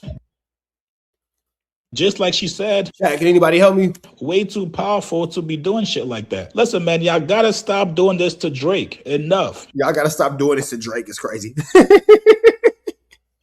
Y'all guys get in the comments below. What do you guys make of Swade Brooks choosing to expose Drake after their relationship ended? Do you guys believe her? Like, I don't know, man. I think that the white girl might have a point. That's all I'm saying. I'm just saying. I think the white girl kind of got a point because she, I don't know, man. She was saying some things. Man. She was saying some things. That's all I'm saying. Some things were said, and she was saying some things.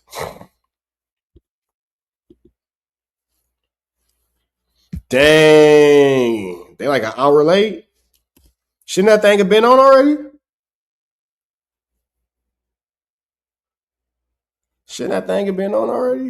Let's see what's going on here. So one of the most infamous gang wars in LA history has just been reignited recently, and we've seen some pretty messed up videos over the last couple days of members of each side of this gang going to war with each other, popping up at each other's place of business, beatings in the street. Now, I will say this. Trap Lord Ross does keep a very nice bathing ape attire on. Trap Lord Ross really likes Bape. And he be having some nice Bape shirts and Bape hats and Bape jackets on. I ain't gonna lie. Bathing ape, I really like Bape. And I be seeing Trap Lord Ross wearing that Bape. So I don't got nothing else to say on top of that outside of he be fresh. Now, do he be snitching and talking too much? For sure. But that nigga be fresh though. I'm just saying, nigga be fresh though. I'm very, very, very fresh pro club, fresh Bape shirt. I'm trying to. He be pretty fresh, mate. Pretty fresh as a spot, see. unsurprised if this results in murders very, very soon. Now, this is very interesting because for many years, the Bloods and the Crips in LA didn't really beef. You had the Crips beefing with the Hoovers who wear orange. Bloods have got a lot of issues with different Mexican hoods, Mexican mafia, things like that. But we're now seeing a Bloods and Crip gang war be reignited, and it's two of the most famous sets in all of LA history. So this is the area here of the Inglewood family gangster Bloods, okay? It's quite a big area. They be running Inglewood. But up here on the northern border, okay, is the rolling 60. I knew he was gonna go there. Trap Lord Ross. All right, let's make it. Let's do this. Let's do this. These neighborhood Crips. All right. So they share a border along West Florence Avenue up here in the north. And what's really interesting is the Inglewood families, they got a border here with the 8XTRAZ Gangster Crips. They also got a border here with the Rolling 90s Crips. There's the West Side Avenue Pyru gang in the south. Okay, allied with the Inglewood family, the Bloods, got the West Crenshaw Mafia Gangster Bloods here. But what's very, very interesting is that there's a big territory here that you would have thought would have been a straight Blood hood, but now this area of town is banging straight SoFi, all right? Because this is where the SoFi Stadium is. This is where the World Cup's going on, all right? They banging Stadium Gang, all right? They banging neighborhood SoFi, 80,000 members, all right? The SoFi Stadium is in the Blood hood. Trap Lord Ross, you are already wrong. SoFi Stadium's in Inglewood, bro. That's the Blood hood. It's the Blood hood. No Crips are gonna claim the SoFi Stadium, bro. It's in Inglewood. We all know where the SoFi Stadium is. It's in the Blood hood. Good day. And you know what was really crazy? It's actually ironic. I went to see the World Cup the other day. I went to see the Bosnia match, and the Bosnian fans were rolling so deep. They were saying they'd never seen this much blue in Inglewood before, okay? The Bosnian fans were rolling through Inglewood. And I don't know how the locals would have felt about this, because all of the the red team, the B team, they ain't seen this many people wearing blue shirts in their neighborhood. They thought it was about to be over with. It was an invasion of the Crips. But really, these are Bosnian soccer fans, all right? Who the hell done gave this nigga a gang map?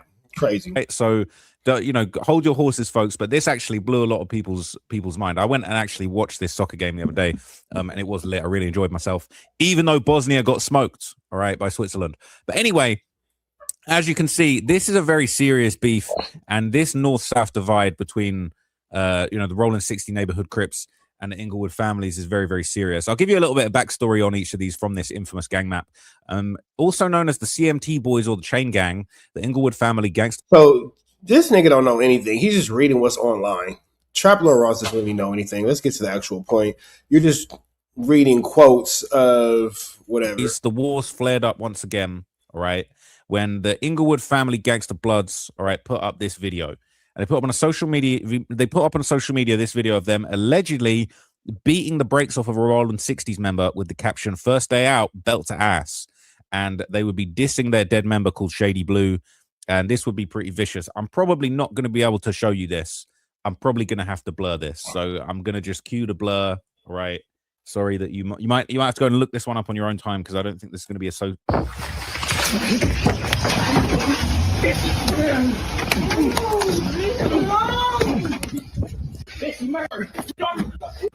I'll tell you more about it in a minute, but they also said we beat your bitch up. So I guess they beating up the female too, which is just beating up the girl. It's crazy. Just horrendous, to be honest. Horrible attack. People saying that kick to the face while he held him in place was effed up. Said, "Welcome to gangbanging." That's Stripes right there. In a sense, so how did you get the name Big Face Kick? Funny story, actually. That's how it goes in the streets. People saying this is the beef is on fire. Okay. Said dudes pulled up dressed like Dean and AB. I thought this was a prison beatdown in the first few secs. They're saying, well, damn, cuz got whooped and his hair pulled. This girl got beat up too. Would have had to get the strap after this one. Saying why everybody got sweats because it's coordinated hits. So you heard of Kitchen Crips? They gym Crips. So why is she crying and saying get up when 3 dudes are stomping on him? How does she not see what's going on? Bitch, call the police. Damn, run and keep running. They're saying shit crazy. They even attacked her. Oh, I didn't hear that. I just know that I heard the guy tell her to shut up and she shut up. I was like, I know that's right. But damn, my thoughts and prayers go out to her. They did say that they beat the woman up as well, which is horrible. Saying a kick to the face was serious. Saying where the F the dude's guns be at? You gangbanging with no gun. You just ask him for it. Says it looked like he got caught somewhere he was comfortable at. Says it's California. People are scared to get caught with a gun. It ain't Texas or Florida. It's crazy. Okay, they're saying this looks like the Empire Motel right off of Florence near Crenshaw. They're fearless if they fell off in there. The 60s be there and drove sometime. So here's the thing, right? It's saying the Empire Motel right off Florence near Crenshaw. So Florence is obviously the borderline, right? So I'm sick that this nigga keeps referencing this map.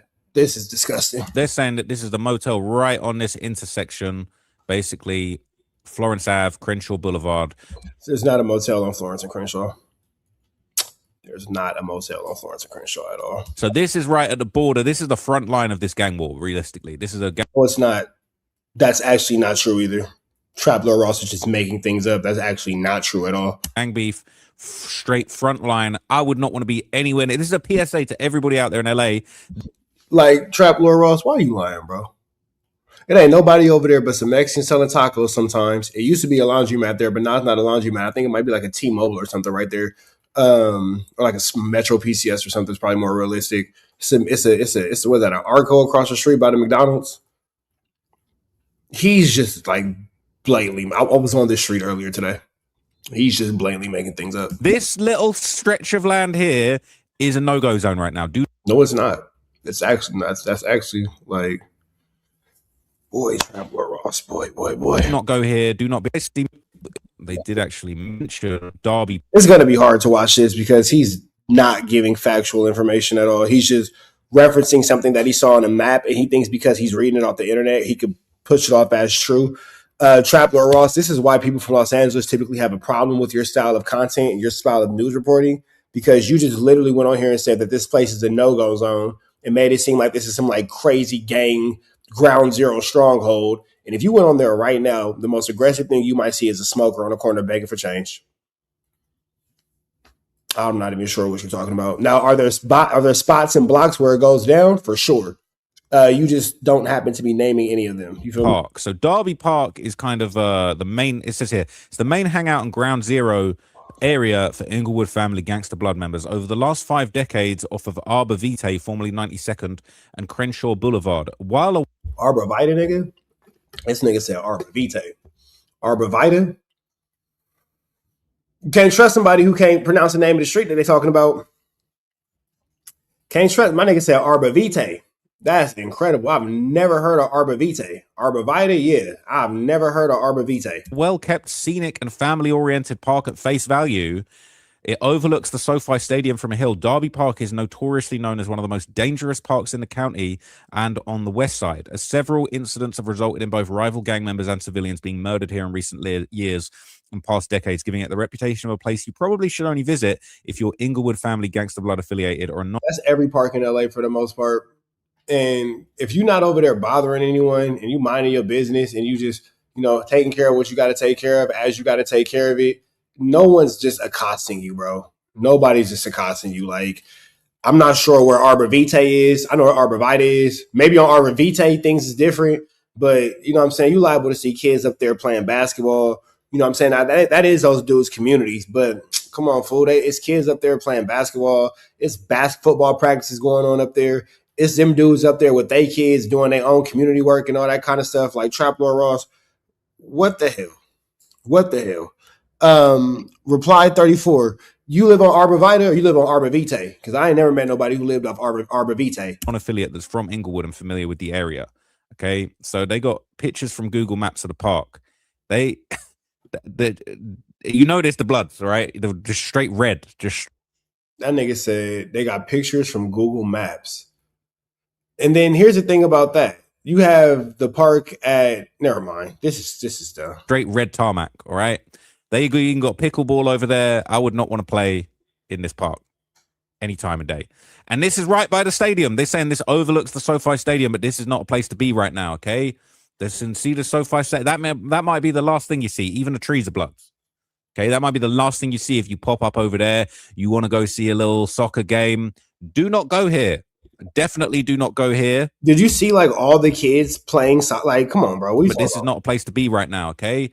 See the SoFi set. That might be the last thing you see. Even the trees are bloods. Okay, even the trees are bloods. It's crazy. That might be the last thing you see. My nigga, you see what I'm saying? My man's right here watching a youth football game. If you pop up over there, youth baseball game. Like, come on, Traveler Ross. You being barnacles right now, bro. You want to go see a little soccer game? I'm not saying that game banging doesn't exist, but the image that you're trying to portray, like these dudes are just heartless savages who can't live amongst each. Like, come on, fool. Like, I get that you try to do it for the allure, and I get that this type of content brings you a lot of money, and I get that, you know, this salacious and all that content, you know, kind of do whatever. And I've never really watched any of your content on this type of stuff before, so I never really understood what people meant when they said that they don't really F with you. But Jason, what's the deal, fool? This probably not the best way to go about this, bro. This is probably why they don't be feeling you, Traveler Ross. Do not go here. Definitely do not go here. Not the place to be right now, right? To answer your question, Smile, that video was pretty old, and yes, they've already slid on him, and that's where the situation at the Novo comes in, where now Big U is being charged with assault on that individual. So to answer your question in short story short, Smile, yes, they haven't done. Yes, they have. Yes, they will and have. Parking for the stadium right there, and the spot where you might lose your life is just over here. So people need to be very, very careful. All right, I'll be real with you. People need to be very, very careful around this whole area. Okay, it's right by the SoFi, and I'll keep it real with you. A lot of these gangbangers that you're seeing in these videos, I'm not doing any disrespect at all, but you guys need to be careful because you're causing chaos and starting a gang war right down the street from the World Cup. And if a lot of gangbangers talking about, yeah, don't play with my money. SoFi and FIFA. Nope, it was just a slow news day, Smile. International do not play about their money. They will lock you up for 100 years if you play with their money. So I would suggest everybody involved in this to be a little bit careful about what they're doing. So obviously, you know, when they were beating that guy up, they weren't just shouting out Derby Park, but they were also saying, you know, F Shady Blue. Now, there's a lot of different Shady Blues that have come from the Crips over the years, okay, including Lil Shady Blue. Now, according to Reddit, this is one of Nipsey Hussle's right-hand men. According to Reddit. So all this information you're getting is coming off of Google and Reddit. And was mentioned to Got it. him in a lot of songs, like this 2009 song, this 2009 song Strapped, where he basically shouts out Shady Blue. He says, Slawson, N-word, I bet you get banged on. All right, let me go. No, I'm going to go back. I'm going to read more of this, right? I'm going to read more of this because this Trap Lord Ross was trying to put it together, ain't he? Man, my man said, I'm going to use Reddit. I'm going to use Google. I'm going to use Google Maps. I'm going to use a bunch of articles made by anybody who could just upload anything to Wikipedia. And I'm going to take some old rap lyrics and I'm going to make this make sense. All right, Trap Lord Ross, let's see what you're doing. And it's crazy because people will look at this and think that it's facts. People will look at this situation and think that it's fact, and just it's just not. Like, it's just a flam. This whole verse, low key, it kind of makes a lot of sense to what's going on with this crazy world we living in. I would never understand how a square from England is on YouTube talking about LA gang politics. He's living his life in the safety, making money off gang violence. Crazy world we live in. Man, come on now. This is wild. It's the message, and it's so inaccurate. It's so inaccurate. You feel me? Yeah, Florence and Crenshaw. Yeah, it's not safe, but it's not unsafe for the reasons that he's mentioning. So, and then honestly, I'm gonna call a spade a spade. Florence and Crenshaw is not the most dangerous intersection in Los Angeles. It's actually not. Like, I've stood on that corner plenty of times. I've walked to that intersection plenty of times. I've never had a problem. Not one time in my life. I've waited on a bus at that intersection. I've waited on Ubers at that intersection. I've walked to that intersection to go to McDonald's and all kind of stuff like that. I've never had a problem. Never had a problem. So it's really not that dangerous. I mean, it's no more dangerous than any South Central. It's no more. What are you doing? What was that little move? Are you just doing it? Oh, that's your new little thing? Yeah, that's not the most dangerous. There are way more dangerous intersections that you can stand on in LA, for sure. So I mean, it's no more dangerous than any other South Central intersection, and that's actually one of the least dangerous ones, I guess. For you stupid Crips and stupid Bloods, look, I'm not as stupid as y'all thought I was. Come through your block and let y'all talk about who cocked the slug, slick shit, ruthless, scandalous Crip shit, while I was raised on stunt and get your brains blown. Slawson, I bet you get banged on. That's what my dude Shady Blue got the gauge for. That's what my dude Black Sam got the Mac for. Feds front on my spot. I'm running out the back door, right? So Shady Blue is definitely a name, you know, that is definitely historic and respected when it comes to the big Crips. But according to Reddit, okay, his name's been brought up in a lot of different situations. Okay. Replay, stop trying to make something into what it's not, bro. It's not that dangerous of an intersection, my dude. It's not. And you know, I get that you want attention in the chat, but we're not. It's not. Just better yet, reply, whatever your name is. We're gonna give you 5 minutes in timeout because you don't really got it together. So we're gonna just give you a second to get it together. Don't even worry about that. Let's continue on. And it says, y'all probably be wondering what happened with A to Z. It's always some random dude that's not even from Los Angeles in the comments talking crazy, bro. Lil Shady Blue and why Nipsey stopped talking about him. This is one of Nip's right-hand man. Truth of the matter is Shady's name ended up on some paperwork dealing with a murder.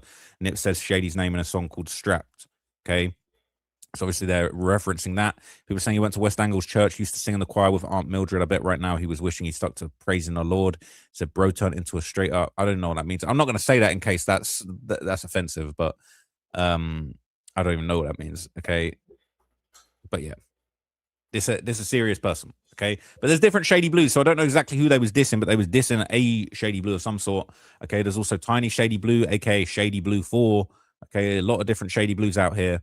This is Tiny and Infant Shady Blue. That's an ugly sight. All right. Listen, I'm not telling you anyone's an ugly sight. I'm just saying this is what's out here. This is what's going on. This is what's being posted. Now, Infant Shady Blue unfortunately died in a car crash in November 2020. God bless the dead. This is kind of a little bit of backstory. This is Tiny Shady Blue paying tribute to Infant Shady Blue on the day after he passed away. He said, "This shit crazy, B. Like you beat death 3K times. Laying in that bed with them bullets in your body just to go out like that. I guess it was our time to part ways finally. You already know how we rocked. We did the Traveler Ross, you got to be careful reading certain game things because you just made a hell of a diss, and I don't think you knew it, brother. You just did a hell of a diss, and I don't think you knew it, brother. So you might want to be a little bit careful as you continue to talk about these things in which you actually know nothing about, and it's clear because if you did, you would have been a lot more careful with your words just now, but another reason why maybe you shouldn't be speaking on these types of things because you just made an extremely big party foul and you don't even know where you made the party foul at. Unthinkable together. We stayed down through it all, being at the lowest of the low. And now we was up and having it our way. Like really no worries, B. Until we meet again. This shit bulletproof. You know how I'm going to keep that name lit.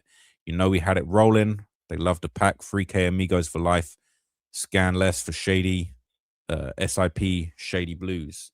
So Tiny would also get a tattoo on his forehead the same day that said Shady Blue 5. So this is how serious they repping the Shady Blue moniker that has been. Right. You from a place where you can't even carry a pow. You niggas walk around with sticks and stones and breaking bones. You feel me?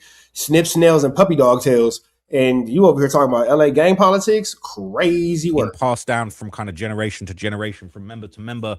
It's a very, very, it's an important piece of the history on the blue side. Now, this is the vigil for Infant with the whole gang there. So, basically, Shady Blue, as I said, Shady Blue 5 World, he was beloved by the members, okay?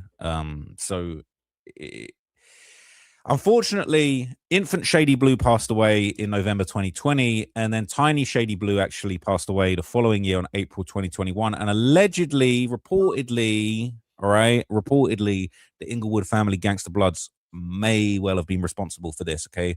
So, Trap Lord Ross is trying to connect them. Okay, I see what's going on now. Trap Lord Ross is trying to piece together, okay, Detective Ross, he's trying to piece it together. He actually, I believe, maybe it was after midnight, but it said, yeah, Trap Lord Ross has no experience in this situation, but hey man, who did it first, Flakko or Trap Lord Ross? They both came from somewhere else, profiteering off of this. It's all a European way of profiteering off of African American culture. I'm just saying, it's all a profiteer off African American culture. He was. No, so it was actually at the end of March. Danaeus Delman Nicholas, Nichols, a 24-year-old black man, died on Wednesday, March the 31st, being shot near 110 East Palmdale Boulevard in Palmdale. And unfortunately, he passed away there's actually kind of a Reddit thread about this when it happened, and there's a lot of interesting. And then like all his proof is coming off of Reddit, Google, and Wikipedia. Like none of this, and then he's not even going out to say like, "Hey man, don't take this as seriousness because Google, Wikipedia, and Reddit aren't credible sources." He's not even saying that. He's not even saying that. He's just reading it and he's making it seem like this is what it is because he's getting it from these sources and all that kind of stuff. But bro, you wrong as two left feet on a prostitute in the church walking in a circle before she go turn a trick after she just got done praying for forgiveness. You wrong for this. So I don't understand where Trap Lord Ross will, okay, give you a report. You know what I'm saying? And you citing your sources, you saying where you got it from, but you're not citing that the sources you got are no more relevant than a National Enquirer, bro. These are tabloids. Like you're literally giving us tabloids as fact. Literally giving us tabloids as fact. There's nothing credible about Reddit. You feel me? Like there's nothing credible about Wikipedia. There's nothing credible about some random Google search because you went on streetgangs.com and found a map. Like, hear what I said. Because you went on streetgangs.com and you found you a little map, bro. Like, come on, Trap Lord Ross.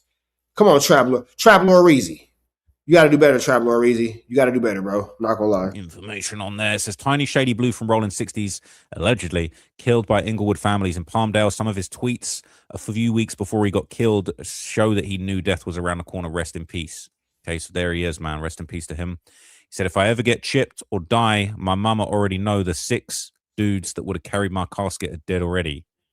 So he'd obviously lost a lot of friends to the streets. Said, I'm just trying to live before I die, if that makes sense. Said, if I get chipped or die, I don't even want a funeral. The people I really effed with knew what was up with me. Don't have no funeral for them fake ass people and fake tears. Just post he was with us and is no longer here. Keep it simple. Okay. And it's just so sad to see people in the streets going through such serious situations. And, life is just so harsh on them that it's like, bro, don't even worry. Just keep it moving after I die. I know it's coming. It's sad to see, man. But that's the lifestyle a lot of guys are living. They're saying this dude put 5 bodies on the homies in 10 business days. Bro, a straight clown. I think they're talking about the Reddit poster who's making this post. Okay, that's that. I'm not so sure.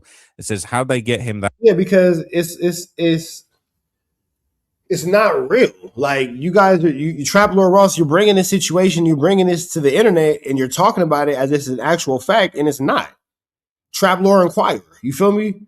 Like, just it is what it is. You know what I'm saying? Like, man, I do reply. You stayed for all 5 minutes. We gonna just let you kick it. Whatever. If it's that serious for you, and you actually stayed in the chat through your timeout, we're just gonna let you.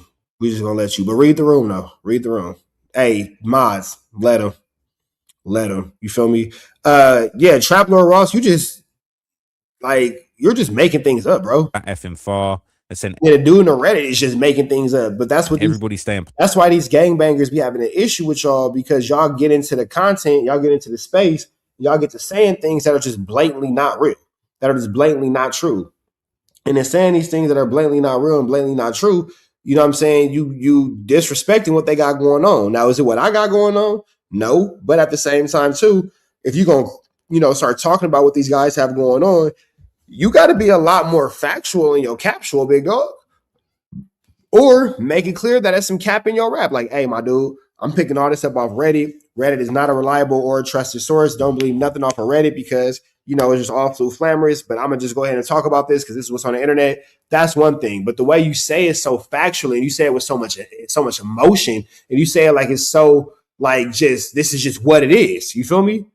This is just what it is. And that's where the people have a problem with you, because the way that you're planning your semantics is like, well, what I only said. But no, the nuance and the tone in what you say is very matter of fact. You feel me? And you're just not telling the truth. Palmdale and Lancaster because it's cheap. So murders always happen out there, but they stem from LA. So he wasn't even staying out there. He was at a hotel pimping and ran into an enemy. Says the world is so huge and dudes like him would rather stay in a bubble and get caught up like this. It's shameful. It says, and y'all see how he put in Inglewood Families K. It stands for Inglewood Families Killer, and those are the ones that killed him. They're saying that that's the 60s main enemies. Okay, the Inglewood family gangsters. People saying, was it confirmed? The guy on Reddit, people on Reddit are saying it, but look, I don't know for sure. All right, this is just what's been going around. Shady Blue 4 was a straight hitter He knew what's coming with it when you living like that. Rest in peace. What's crazy, bro, was locked up in the same prison where his father at from 4 Deuce Gangster Crips doing life. Okay, it's really sad. So the thing is, right, when it comes to this, there was allegedly several get backs and revenge shootings that followed, allegedly, all right? So there was a few incidents that went down, all right? And I'll just break a few of them down for you, okay? Basically, there was an incident where Inglewood family Gangsta Blood rapper, okay, one of the most famous people from over there, Frosty the Snowman, and another member called Baby Darby, they were apparently shot at while driving in a car in Inglewood, and unfortunately, Baby Darby ended up passing away from this incident. Frosty fortunately survived, but there's been a lot of reporting around it and a lot of... I'll show you the news report, then I'll tell you what everyone on Reddit was saying about this. But I'll show you the news report, then I'll show you what everybody on Reddit is saying about this. This dude, Trap Lord Ross, is sick. This dude, Trap Lord Ross, is sick. If you're not sure, then why the F are you just reading a random internet rumor? Make it make sense. Man. You said that you're not sure about it. You said that you don't know nothing about it. You said that it's unclear. Nigga, why are you not making that more clear before you read this flu, flammery, skullduggery, and larceny about situations that just might not be the real? There was a double shooting in Inglewood that injured 2 people. So, okay, Great American Block Party. So let me show you what was going down with this. If I can get this clips to load up. One sec. Is this working? Well, more breaking news at this hour, this time in Inglewood, where police are investigating a double shooting. Desmond Shaw in Sky 2, live overhead with more. Des? Yeah, Pat, we're here at La Brea near Centinela where the shooting took place. Looks like it's Inglewood PD and LAPD investigating this right on the border of LA and Inglewood. There was a shooting here. 2 people sent to the hospital in critical condition off to a local trauma center. And you see this car that crashed. Looks like it's involved in the crash. It's unclear if the people inside were shot or if that's a suspect vehicle. We don't have any information about a suspect being in custody, but 2 people had to be transported to the hospital. Pretty serious shooting here with La Brea shut down. Pat, back to you now in the studio. All right. Thank you, Des. So it's a serious incident happening at La Brea and Centinela Avenues, according to the Inglewood Police Department. Both victims. We can't trust a nigga that pronounced Centinela. We can't trust a nigga that pronounced Centinela. We can't trust a nigga that pronounced Centinela. We can't trust a nigga that say Arbor Vita instead of Arbor Vita. Or Vaida, whatever he said, almost like he said Vallarta, but we can't trust it. If you on Centinela, I don't know about you, bro, because as long as I've been growing up in the city of Los Angeles, I've never driven down the street Centinela. Now I know Centinela. You feel me? So I done been down Centinela a few times. I used to practice at Centinela Park when I was a kid at the playing for the Inglewood Jets. You feel me? Edward Vincent Jr. Park, as some of y'all might know it, but it's Centinela Park to us. I know that Darby Park is on Arbor Vitae. The Arbor Vitae, that's what he said, Arbor Vitae. I don't know about no Arbor Vitae. You feel me? So the crimes that happen on Arbor, you know what? I see what's going on here. Trap Lord Ross, he not lying. Here. Jeffrey, here it is right here. He not talking about LA. He talking about Centinela and Arbor Vitae. He ain't talking about us. Because if he was, he would know enough and know how to pronounce it. Now he talking about other places with these made up fictitious characters. Okay, I get it. Because he on Arbor Vitae and Centinela. For sure, one did pass away. Now, this would all kind of go around on Reddit once the news and the information about the person that passed away was revealed. A lot of people online have implied that the crew behind the shooting was the Score Gang or the Rolling 60s, kind of that young generation of the Rolling 60s. Okay. The Score Gang? Wait, hold on. A lot of people online have implied that the crew behind the shooting was the Score Gang or the Rolling 60s, kind of that young generation of the My man can't pronounce nothing. Rolling 60s. Okay. I'll just read you a little bit from this Reddit post and then you can make your own conclusions. So I don't want no one to say I'm doing nothing too hot. But they're saying this is Baby Darby from the Inglewood family Bloods who got killed allegedly by Rolling 60 neighborhood Crips. Frosty the Snowman was shot with him. The last 2 slides are the Rolling 60s. If you know, you know. That's all I'm going to say.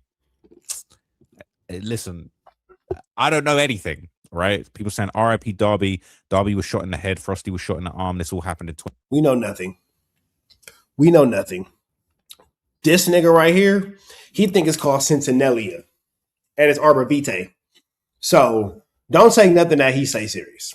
He think it's a street in Inglewood, California called Centenalia.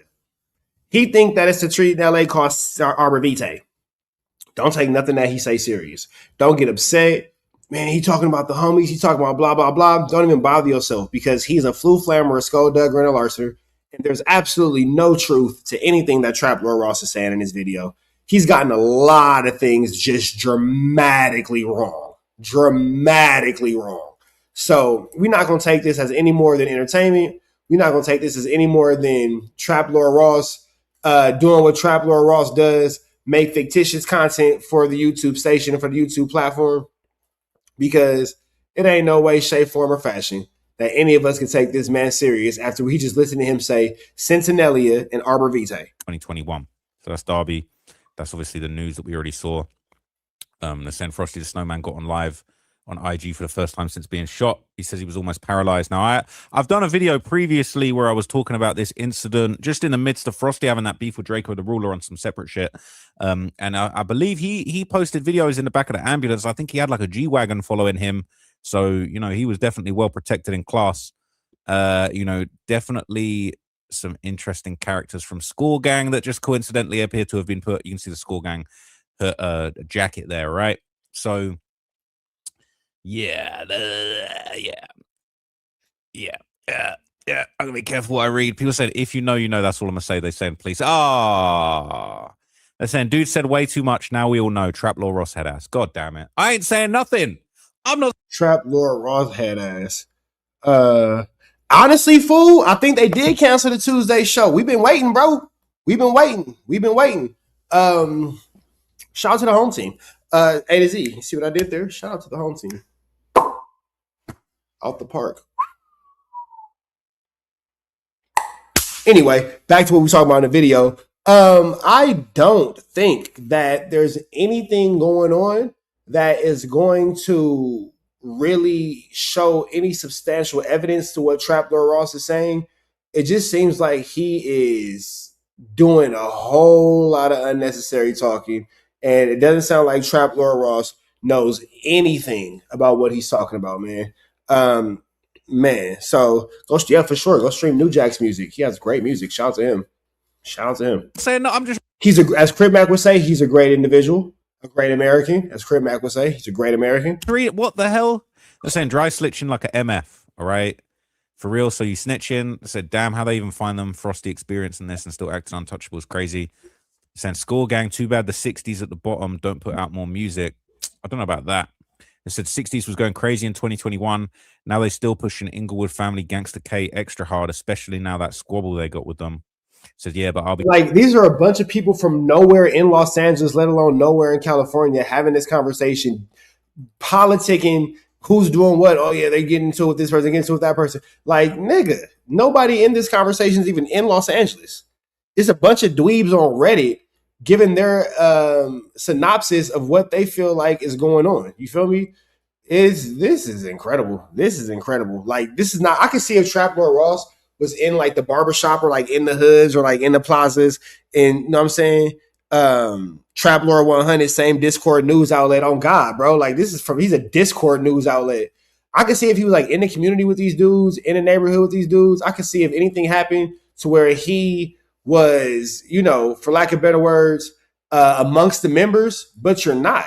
Like, nigga, you are listening to people who are on Reddit narrate their version of what they think is happening in situations that have nothing to do with each other. Absolutely nothing to do with each other. And you are doing all this at the detriment and at the disposal of Los Angeles gang culture. This is incredible.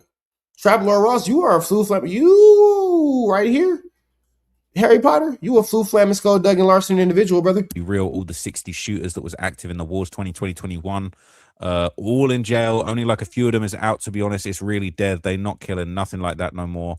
Their shooters are dumb. They get caught right after they do something. That's just people. This is just speculation on Reddit. I'm not jacking that, right? And they're saying this the dude from 60s, saying last pick's federal, bro. Saying, what you telling me for? Go tell them that. They're the ones that posted this, and they still have it up on their Instagram accounts. And they didn't they just have Derby whacked out on their Hood Day jackets like a week ago? If anything, they're telling on themselves. So, gang, you literally showed pictures that did that skit, brother? We don't know. We don't know. I don't even know who that. That's actually he's not even in the same country as LA Gangs. No, Trap Lord Ross lives in LA now. I'm not gonna say where, but he definitely does live in LA now. With that also being said, a lot of times dudes will have other dudes whacked out on their jackets that they have nothing to do with the unalignment of. It's just a show of disrespect. So just because somebody has somebody whacked out on a jacket or a name whacked out on a jacket doesn't mean that they're the ones who necessarily did said whacking out. Doesn't mean that they're not the ones who did said whacking out, but it doesn't mean that they are the ones, who did said whacking out. So that's a bit of a stretch. But this whole piece of content is just one big stretch. You feel me? They are. No one got arrested for that scene, and you literally showed who did that. That's police. So they didn't do that skit, bro. What are you talking about? Only looks like you're saying it. All right. They're saying free the scorers. People said, nah, bro, the score's told. All right. Yeah. Trap Lord Ross will read trolls as facts. That's crazy. They're saying, is that Pops at the last pick? I was in the county with bro, but it was his first time in SBC. So there's a lot going on. All right. People are saying that this post is federal. All right. This poster sounds familiar. This is probably how Wack and Flakko know all your business. Bring it to No Jump at SMH. It's safe to say California dudes as slow as F. Saying not Darby and Frosty. All right. So. And then here's another thing too. People will watch this and be like, man, them California dudes are slow. Trap Lord Ross is just making things up. He's just blatantly making things up. Like a lot of things he's saying are just not true. So before y'all get it all in the comments, man, well, Trap Lord Ross said, y'all the ones that believe this dummy. So if you believe a dummy, what does that make you? Do I want to? I'm not gonna do it. I'm not gonna do it. There's some lyrics. There's some lyrics from certain people that some people think might be kind of. Anyway, I'm not gonna do it. Don't do it. Don't do it. Don't do it. If that's your homie, don't do it. So basically, okay, following that beatdown of the Rolling 60s members that we saw earlier in the video, okay, the Rolling 60s would then apparently go up in Inglewood family's hood looking for Get Back. And they would run up in, I believe, this is like a store. And then I think they ran up into the Inglewood swap meet. And this was kind of crazy. And to be fair, there's quite a lot of slurs said in this video. So I'm probably going to have to, I don't know how I can censor this, or I'm probably going to have to trim. We're going to have to trim some stuff out of this. I don't know how this is going to work, but they say some pretty crazy offensive stuff in this.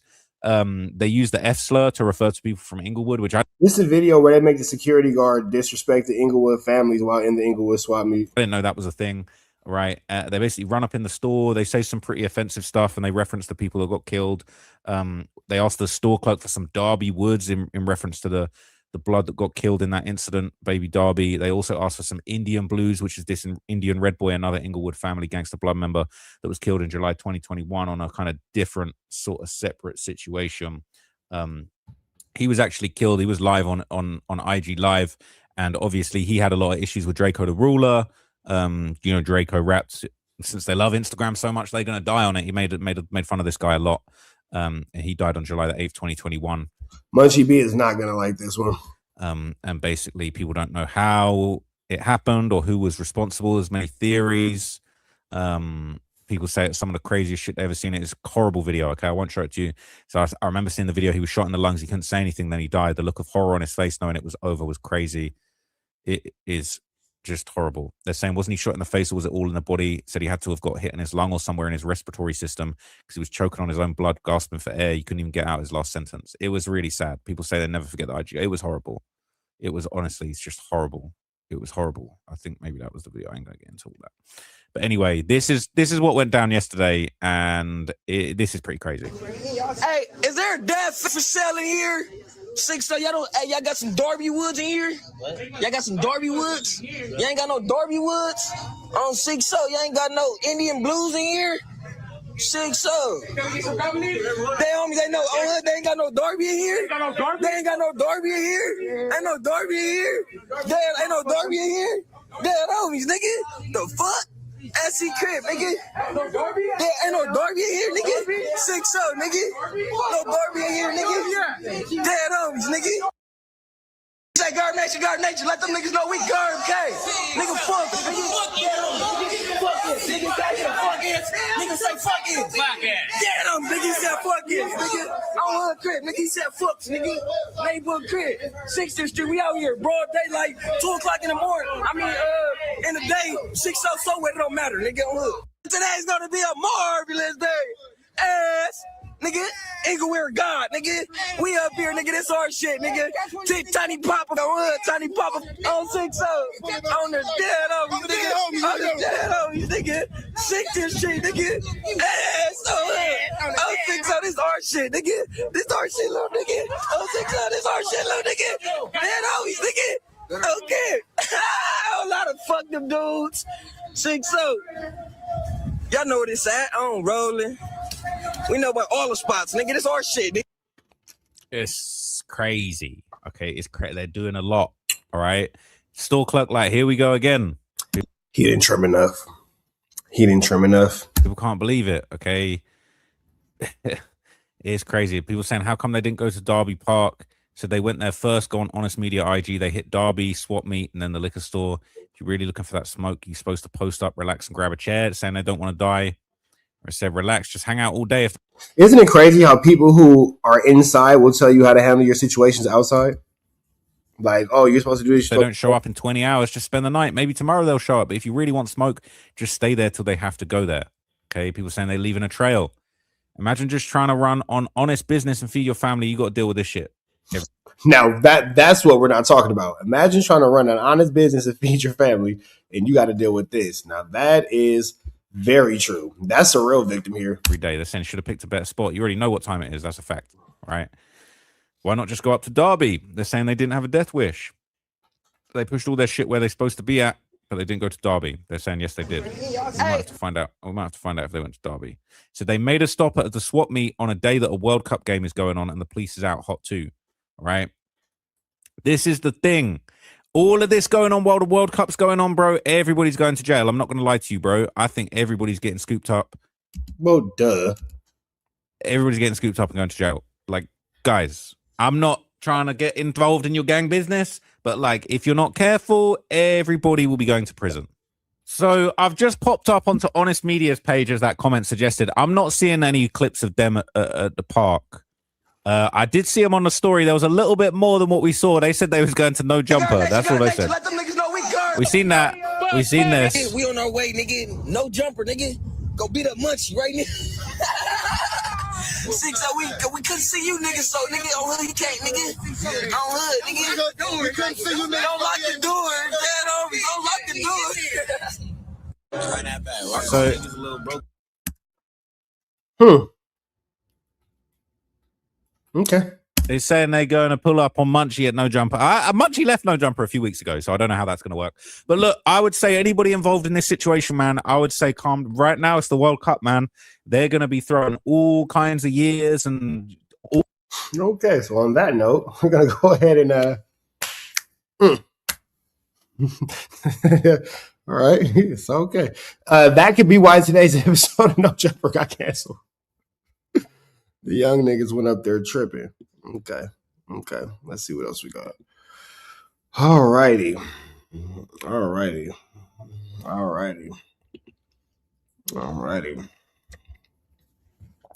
Good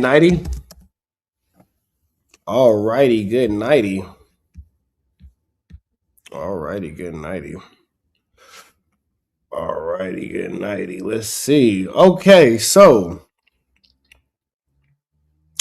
I am hearing that No Jumper was canceled today.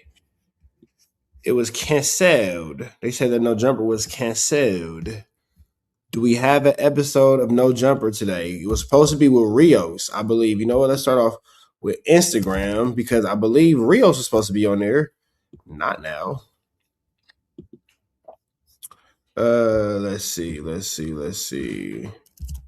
No Jumper.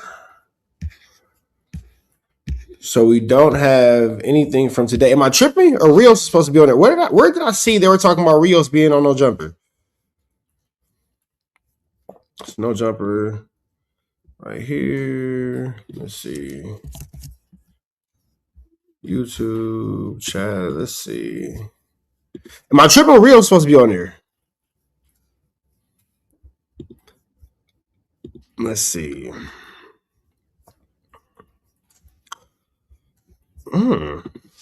So I think that the Tuesday show might be canceled. Let's see. Let's go to the No Jumper page. Damn, Adams live. Damn, it's no Tuesday show.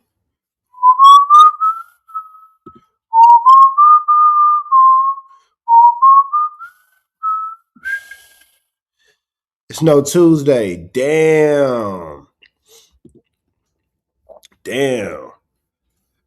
Adam Stories. Okay, bam. Go to Adam Stories. All right. Let's go back to Instagram.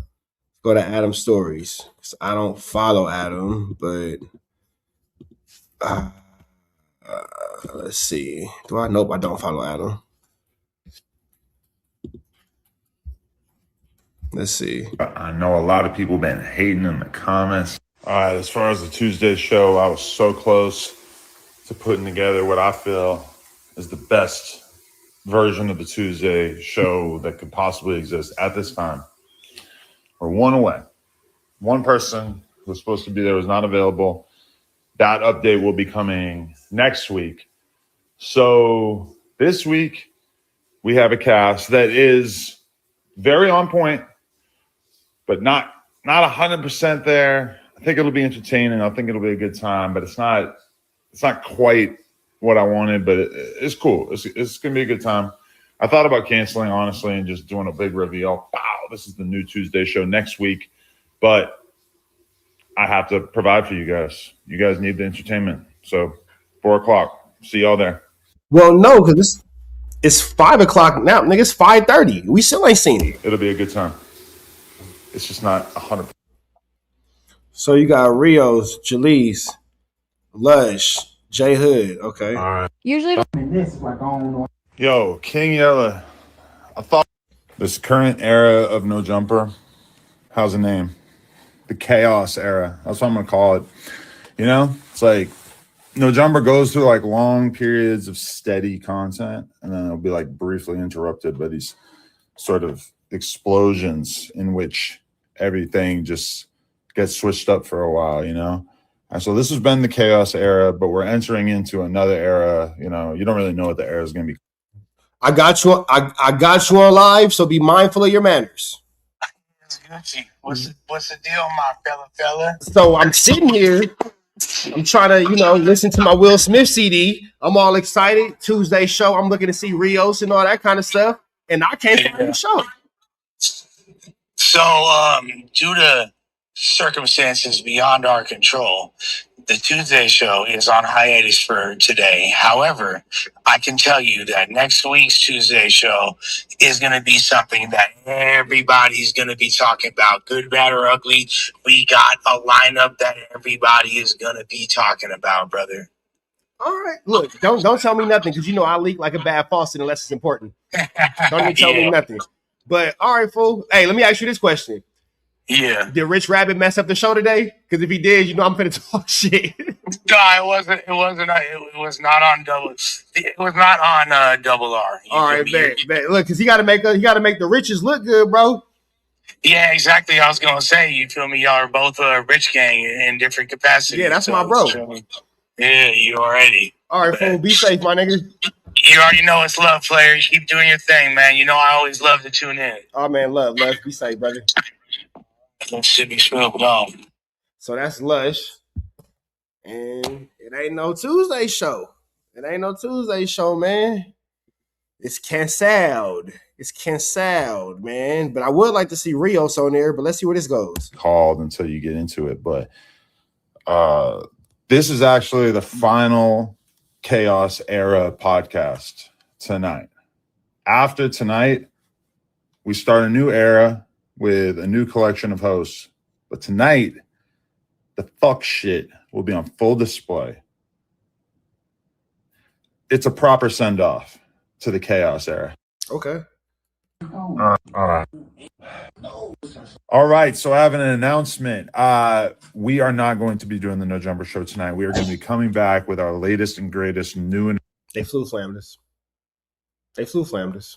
Chat, we've been flu flammed. A flam has been a foot. improved A skull has been dug. ultimate climactic cast of characters next Tuesday. But unfortunately, a certain member of the podcast suffered a death in his family. Okay, God bless him. God bless him. God bless him. And, that's a pretty good excuse, all things considered. So, we're already kind of struggling to make the cast work. So we're going to be making our re-emergence next Tuesday. I will see you there. And apologies to anybody who was expecting us to be able to keep them entertained this evening. And there y'all have it, chat. That's the end of that, man. That's the end of that. So, not sure what to tell y'all, man. Not sure what to tell y'all, but Adam 22 is making it clear what it is, what it ain't, what it's going to be. No Tuesday show tonight. Now say it with me.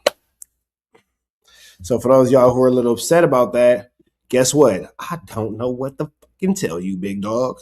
I don't know what to tell you because that ninja said it ain't no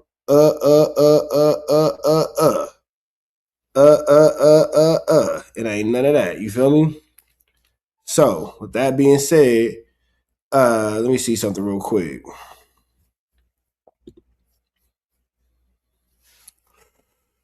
I need a game. Let me better. All right, let me see something real quick.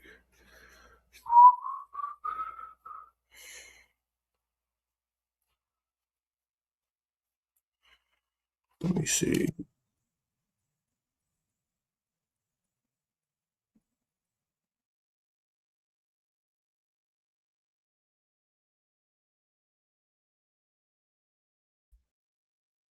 Warning, this video is for satire, educational, and comedy use only. It is not intended to be actual fact, nor is it intended to give real meaning to any of the questions you ponder about later. They made its way back up to No Jumper. I kind of expected it. You know what I'm saying? I knew it was coming, but so this is the first clip that's dropped with 4XTRAZ and Adam. Y'all let me know what y'all think about 4XTRAZ going back over to No Jumper. Giving life, what's the deal, bro? How do y'all feel about 4XTRAZ going back to No Jumper? Are y'all mad about it? Are y'all glad about it? Do you love to see it? Do you hate to see it? Back at No Jumper, they reunited, and I'm gonna stop and go with this content, but make sure y'all hit that QR code in the beginning of the video. Link on the top of this comment section or in the community. Oh shit, that bear hug. You're picking me up off the ground. Oh man. Vernon Avenue, Crip. Vernon Avenue, Crenshaw the Fig, West Side Foley. What up with you, man? Get your ass. What up with you? What up with you? That's a great there, yeah. That's a classic right there. That's a classic right there. That was the end of the era. That's wild. That is. What up? Good to see you. How you feeling, man? What's up, man? Good to see you. What you doing? Good, man. Trying to get nice like you. Nah. This shit's come. This shit come after. You got it already. Yeah? You got it. We gotta Not talk. like that. I ain't got a rolling chain yet. This shit ain't. And is it me or my boy Adam sound a little he look like nervous, but not scared nervous, but he sound like I don't know, man. He sound a little nervous, but all right, keep going. That's class. I have to keep it on my neck because that's Definitely seems unsure for sure. part of respect culture. Nah, I feel it. Yeah. We got a long way to talk. We got a lot to talk about. We got a lot to talk about though. Yeah, you gotta smoke a blunt first. No, you see this right here? I got my own weed. I got my own weed stuff, my own weed shops and all that. Oh, you got your own weed shots, but you're still not gonna indulge? Oh, no, I'm not gonna indulge it. And I got my own cartoon. We got a lot of shit to talk about. You definitely got a lot to talk about. We do got a lot to catch up on. You wanna get in there? Let's go. Let's go. A lot to talk about, bro. Come on, bro. We got a lot to talk about, bro. All right, let's crack it up. All right, pause. This motherfucker on? The MF on, but he might have meant weed strain, like his own strain of weed, but he might got a shop though. So you know what I'm saying. Shout out to whatever stream or shop he got and all that. You know what I'm saying? Cartoon coming and all that. All right, keep going. Vernon Avenue. I'm on your ass. I'm on your ass. Should have known it was gonna be like Vernon that. Avenue, I'm on your ass. You guys want a 4XTRAZ weed strain? That's something that people want to be a part of. I'm gonna let you do yours. All right. You did bunk, bro. You did bunk. You know you did bunk, bro. You know you did bunk, bro. You know you did bunk. You know you did bullshit. And look, you did. Hold on. All right. I'm gonna break all that shit down. I'm gonna break it down from the beginning to all the way to the end. Okay. How you did bullshit, bro. You did bunk, bro. You did some shit, bro. That I ain't been into this motherfucker like a year or something now. Almost a year. Like almost a year. We are. Since my incident. We're 10 days. Okay. It's June. His accident happened 4th of July last year. So, you know, it's a year. It's a little bit shy of a year. But I wonder how this 4th of July gonna go for him, because if I was him, I have all kind of 4XTRAZ shirts, you know what I'm saying, on 4th of July if I was him, you know what I'm saying? You could really be getting a bag going around, talking to the kids, telling them to take precaution, you know what I'm saying, to be safe on 4th of July. But, you know, I believe it's... If I was 4XTRAZ, I would be enjoying a 4th of July within the safety of a professional firework show. It bothers him, so he probably not comfortable doing that, you know what I'm saying? But keep going. Days away from a year. Yeah, Well, basically 10 days away from your accident. Yeah. Like, bro, if you let somebody come on this motherfucker, bro, and then you I want to jump over the table because you hit the motherfucker with the diss song. Do it. You came on with the diss song. We'll get to the diss song. We'll get to the diss song. Hold up. First off, we go to the incident happened. I'm thinking, like, if a jump on your motherfucking show, bro, and by me and you being... Munchie B saying do it as if he's insinuating he wants 4XTRAZ to cost Adam 22 is crazy. Why would Munchie B want 4XTRAZ to put Adam 22 in a costume? What in a costume? By me and you being straight and friends and we got a bonding relationship, I'm thinking, like, if a motherfucker get up on there talking some bullshit, you'll be like, all right, bro, like, stop that, bro. Like, all right, let's talk about something else, bro. We ain't about to do all. But again, like I said, Adam 22 doesn't have that level of loyalty to his wife, so why would he have it towards 4XTRAZ or anyone else? Yeah, bro. You know what I'm saying? Like, I got too much respect for him to be talking like that, bro. We're gonna cut that. We're gonna stop, bro, and we're gonna talk about something else. But we ain't gonna do that up here, bro. We ain't gonna talk about him because I got too much respect for him, and plus he in the hospital right now, so I'm not gonna do that, bro. You know what I'm talking about? All right, that's like somebody said somebody. All right, man. He tried to come show some love to you while you were still in the hospital and y'all turned him away. So if y'all saying y'all brothers, y'all friends, and all this mutual respect, why he couldn't come see about you? You know what I mean? From what I know, he wasn't trying to come bring no cameras and all that. He wanted to come visit. No, Adam wanted to bring the cameras. He said that he wanted to come with the cameras and do content out of it. That's actually what he said. So there's that. Busy. So if y'all friends, y'all got so much respect for each other, and y'all better than that, I mean, what was the problem with him coming to see you? You know what I mean? I don't know. I mean, shit, you let the boy do it, Kevin Gates. And Kevin Gates don't even know you. This man gave you an Not really sure about the relationship that Kevin Gates has with 4XTRAZ. opportunity, but, you know, all right, keep going. About you, and something happened to you like that, and I get up there and with a motherfucker right here, and the whole time me and you being all this, what's the name, and I get up right here in front of somebody on the show, and I let them just start popping it, and I know you know, I'm not doing, hey, hold on, bro. Oh, that's cool and all that, whatever you got a problem with, but talk that shit on another time, bro. We ain't about to talk about that, because... But again, that's the level of loyalty that 4XTRAZ possesses. That doesn't mean that Adam carries that same level of loyalty. He's in the hospital right now, bro, and I with him, bro. That's my boy. You know what I'm saying? I'm gonna cut that short right there. You didn't cut it short. You smile, you smirked. You smirked. I'm thinking like you would have cut it short, like you would have told him, like, nah, bro, I'm not doing all that. I with him, that's my boy. You know what I'm saying? I'm not about to talk like that. And he's in hospital right now. You get what I'm saying? So I'm thinking for sure off the bat, you gonna cut it down and stop it and stop it from what he's saying. But you know, you let it go through. But then you turn around, you get what I'm saying, and see you ain't what's the name it. And then you gotta start letting more motherfuckers pop it. I'm like, oh, holy crap. I swear to God on my life. Hold on, let me check my Rolex. Hey, look, man. All right, like I said, let me check my Palm Pilot. Let me get this right. Let me get this right. All right, for one, Adam was supposed to go to Pomona, you know what I mean, and vlog it up in King Pill hood. But Adam was like, nah, King Pill went too far. Going to the 40s, recording himself, I don't think it's a good idea. I ain't gonna go. He didn't go. And then, well, that was just a good move on Adam's part. he wanted to do content with Baby Braze.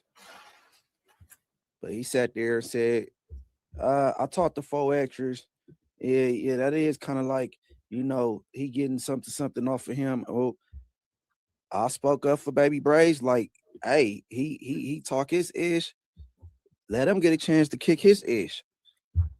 As well as Whack 100 told Adam the same thing. But he still said, I'm all right. You know what I mean? Okay. And then now you want him to give people gag orders on what not to talk about. I'm just lost. Whatever, man. I don't know how much grace people want or whatever, man. But all right, keep going. Yeah, I've been feeling for this table, man. Real quick, hold this motherfucker. Hold this roll. That's there. That motherfucker gonna make you go to death. Yeah.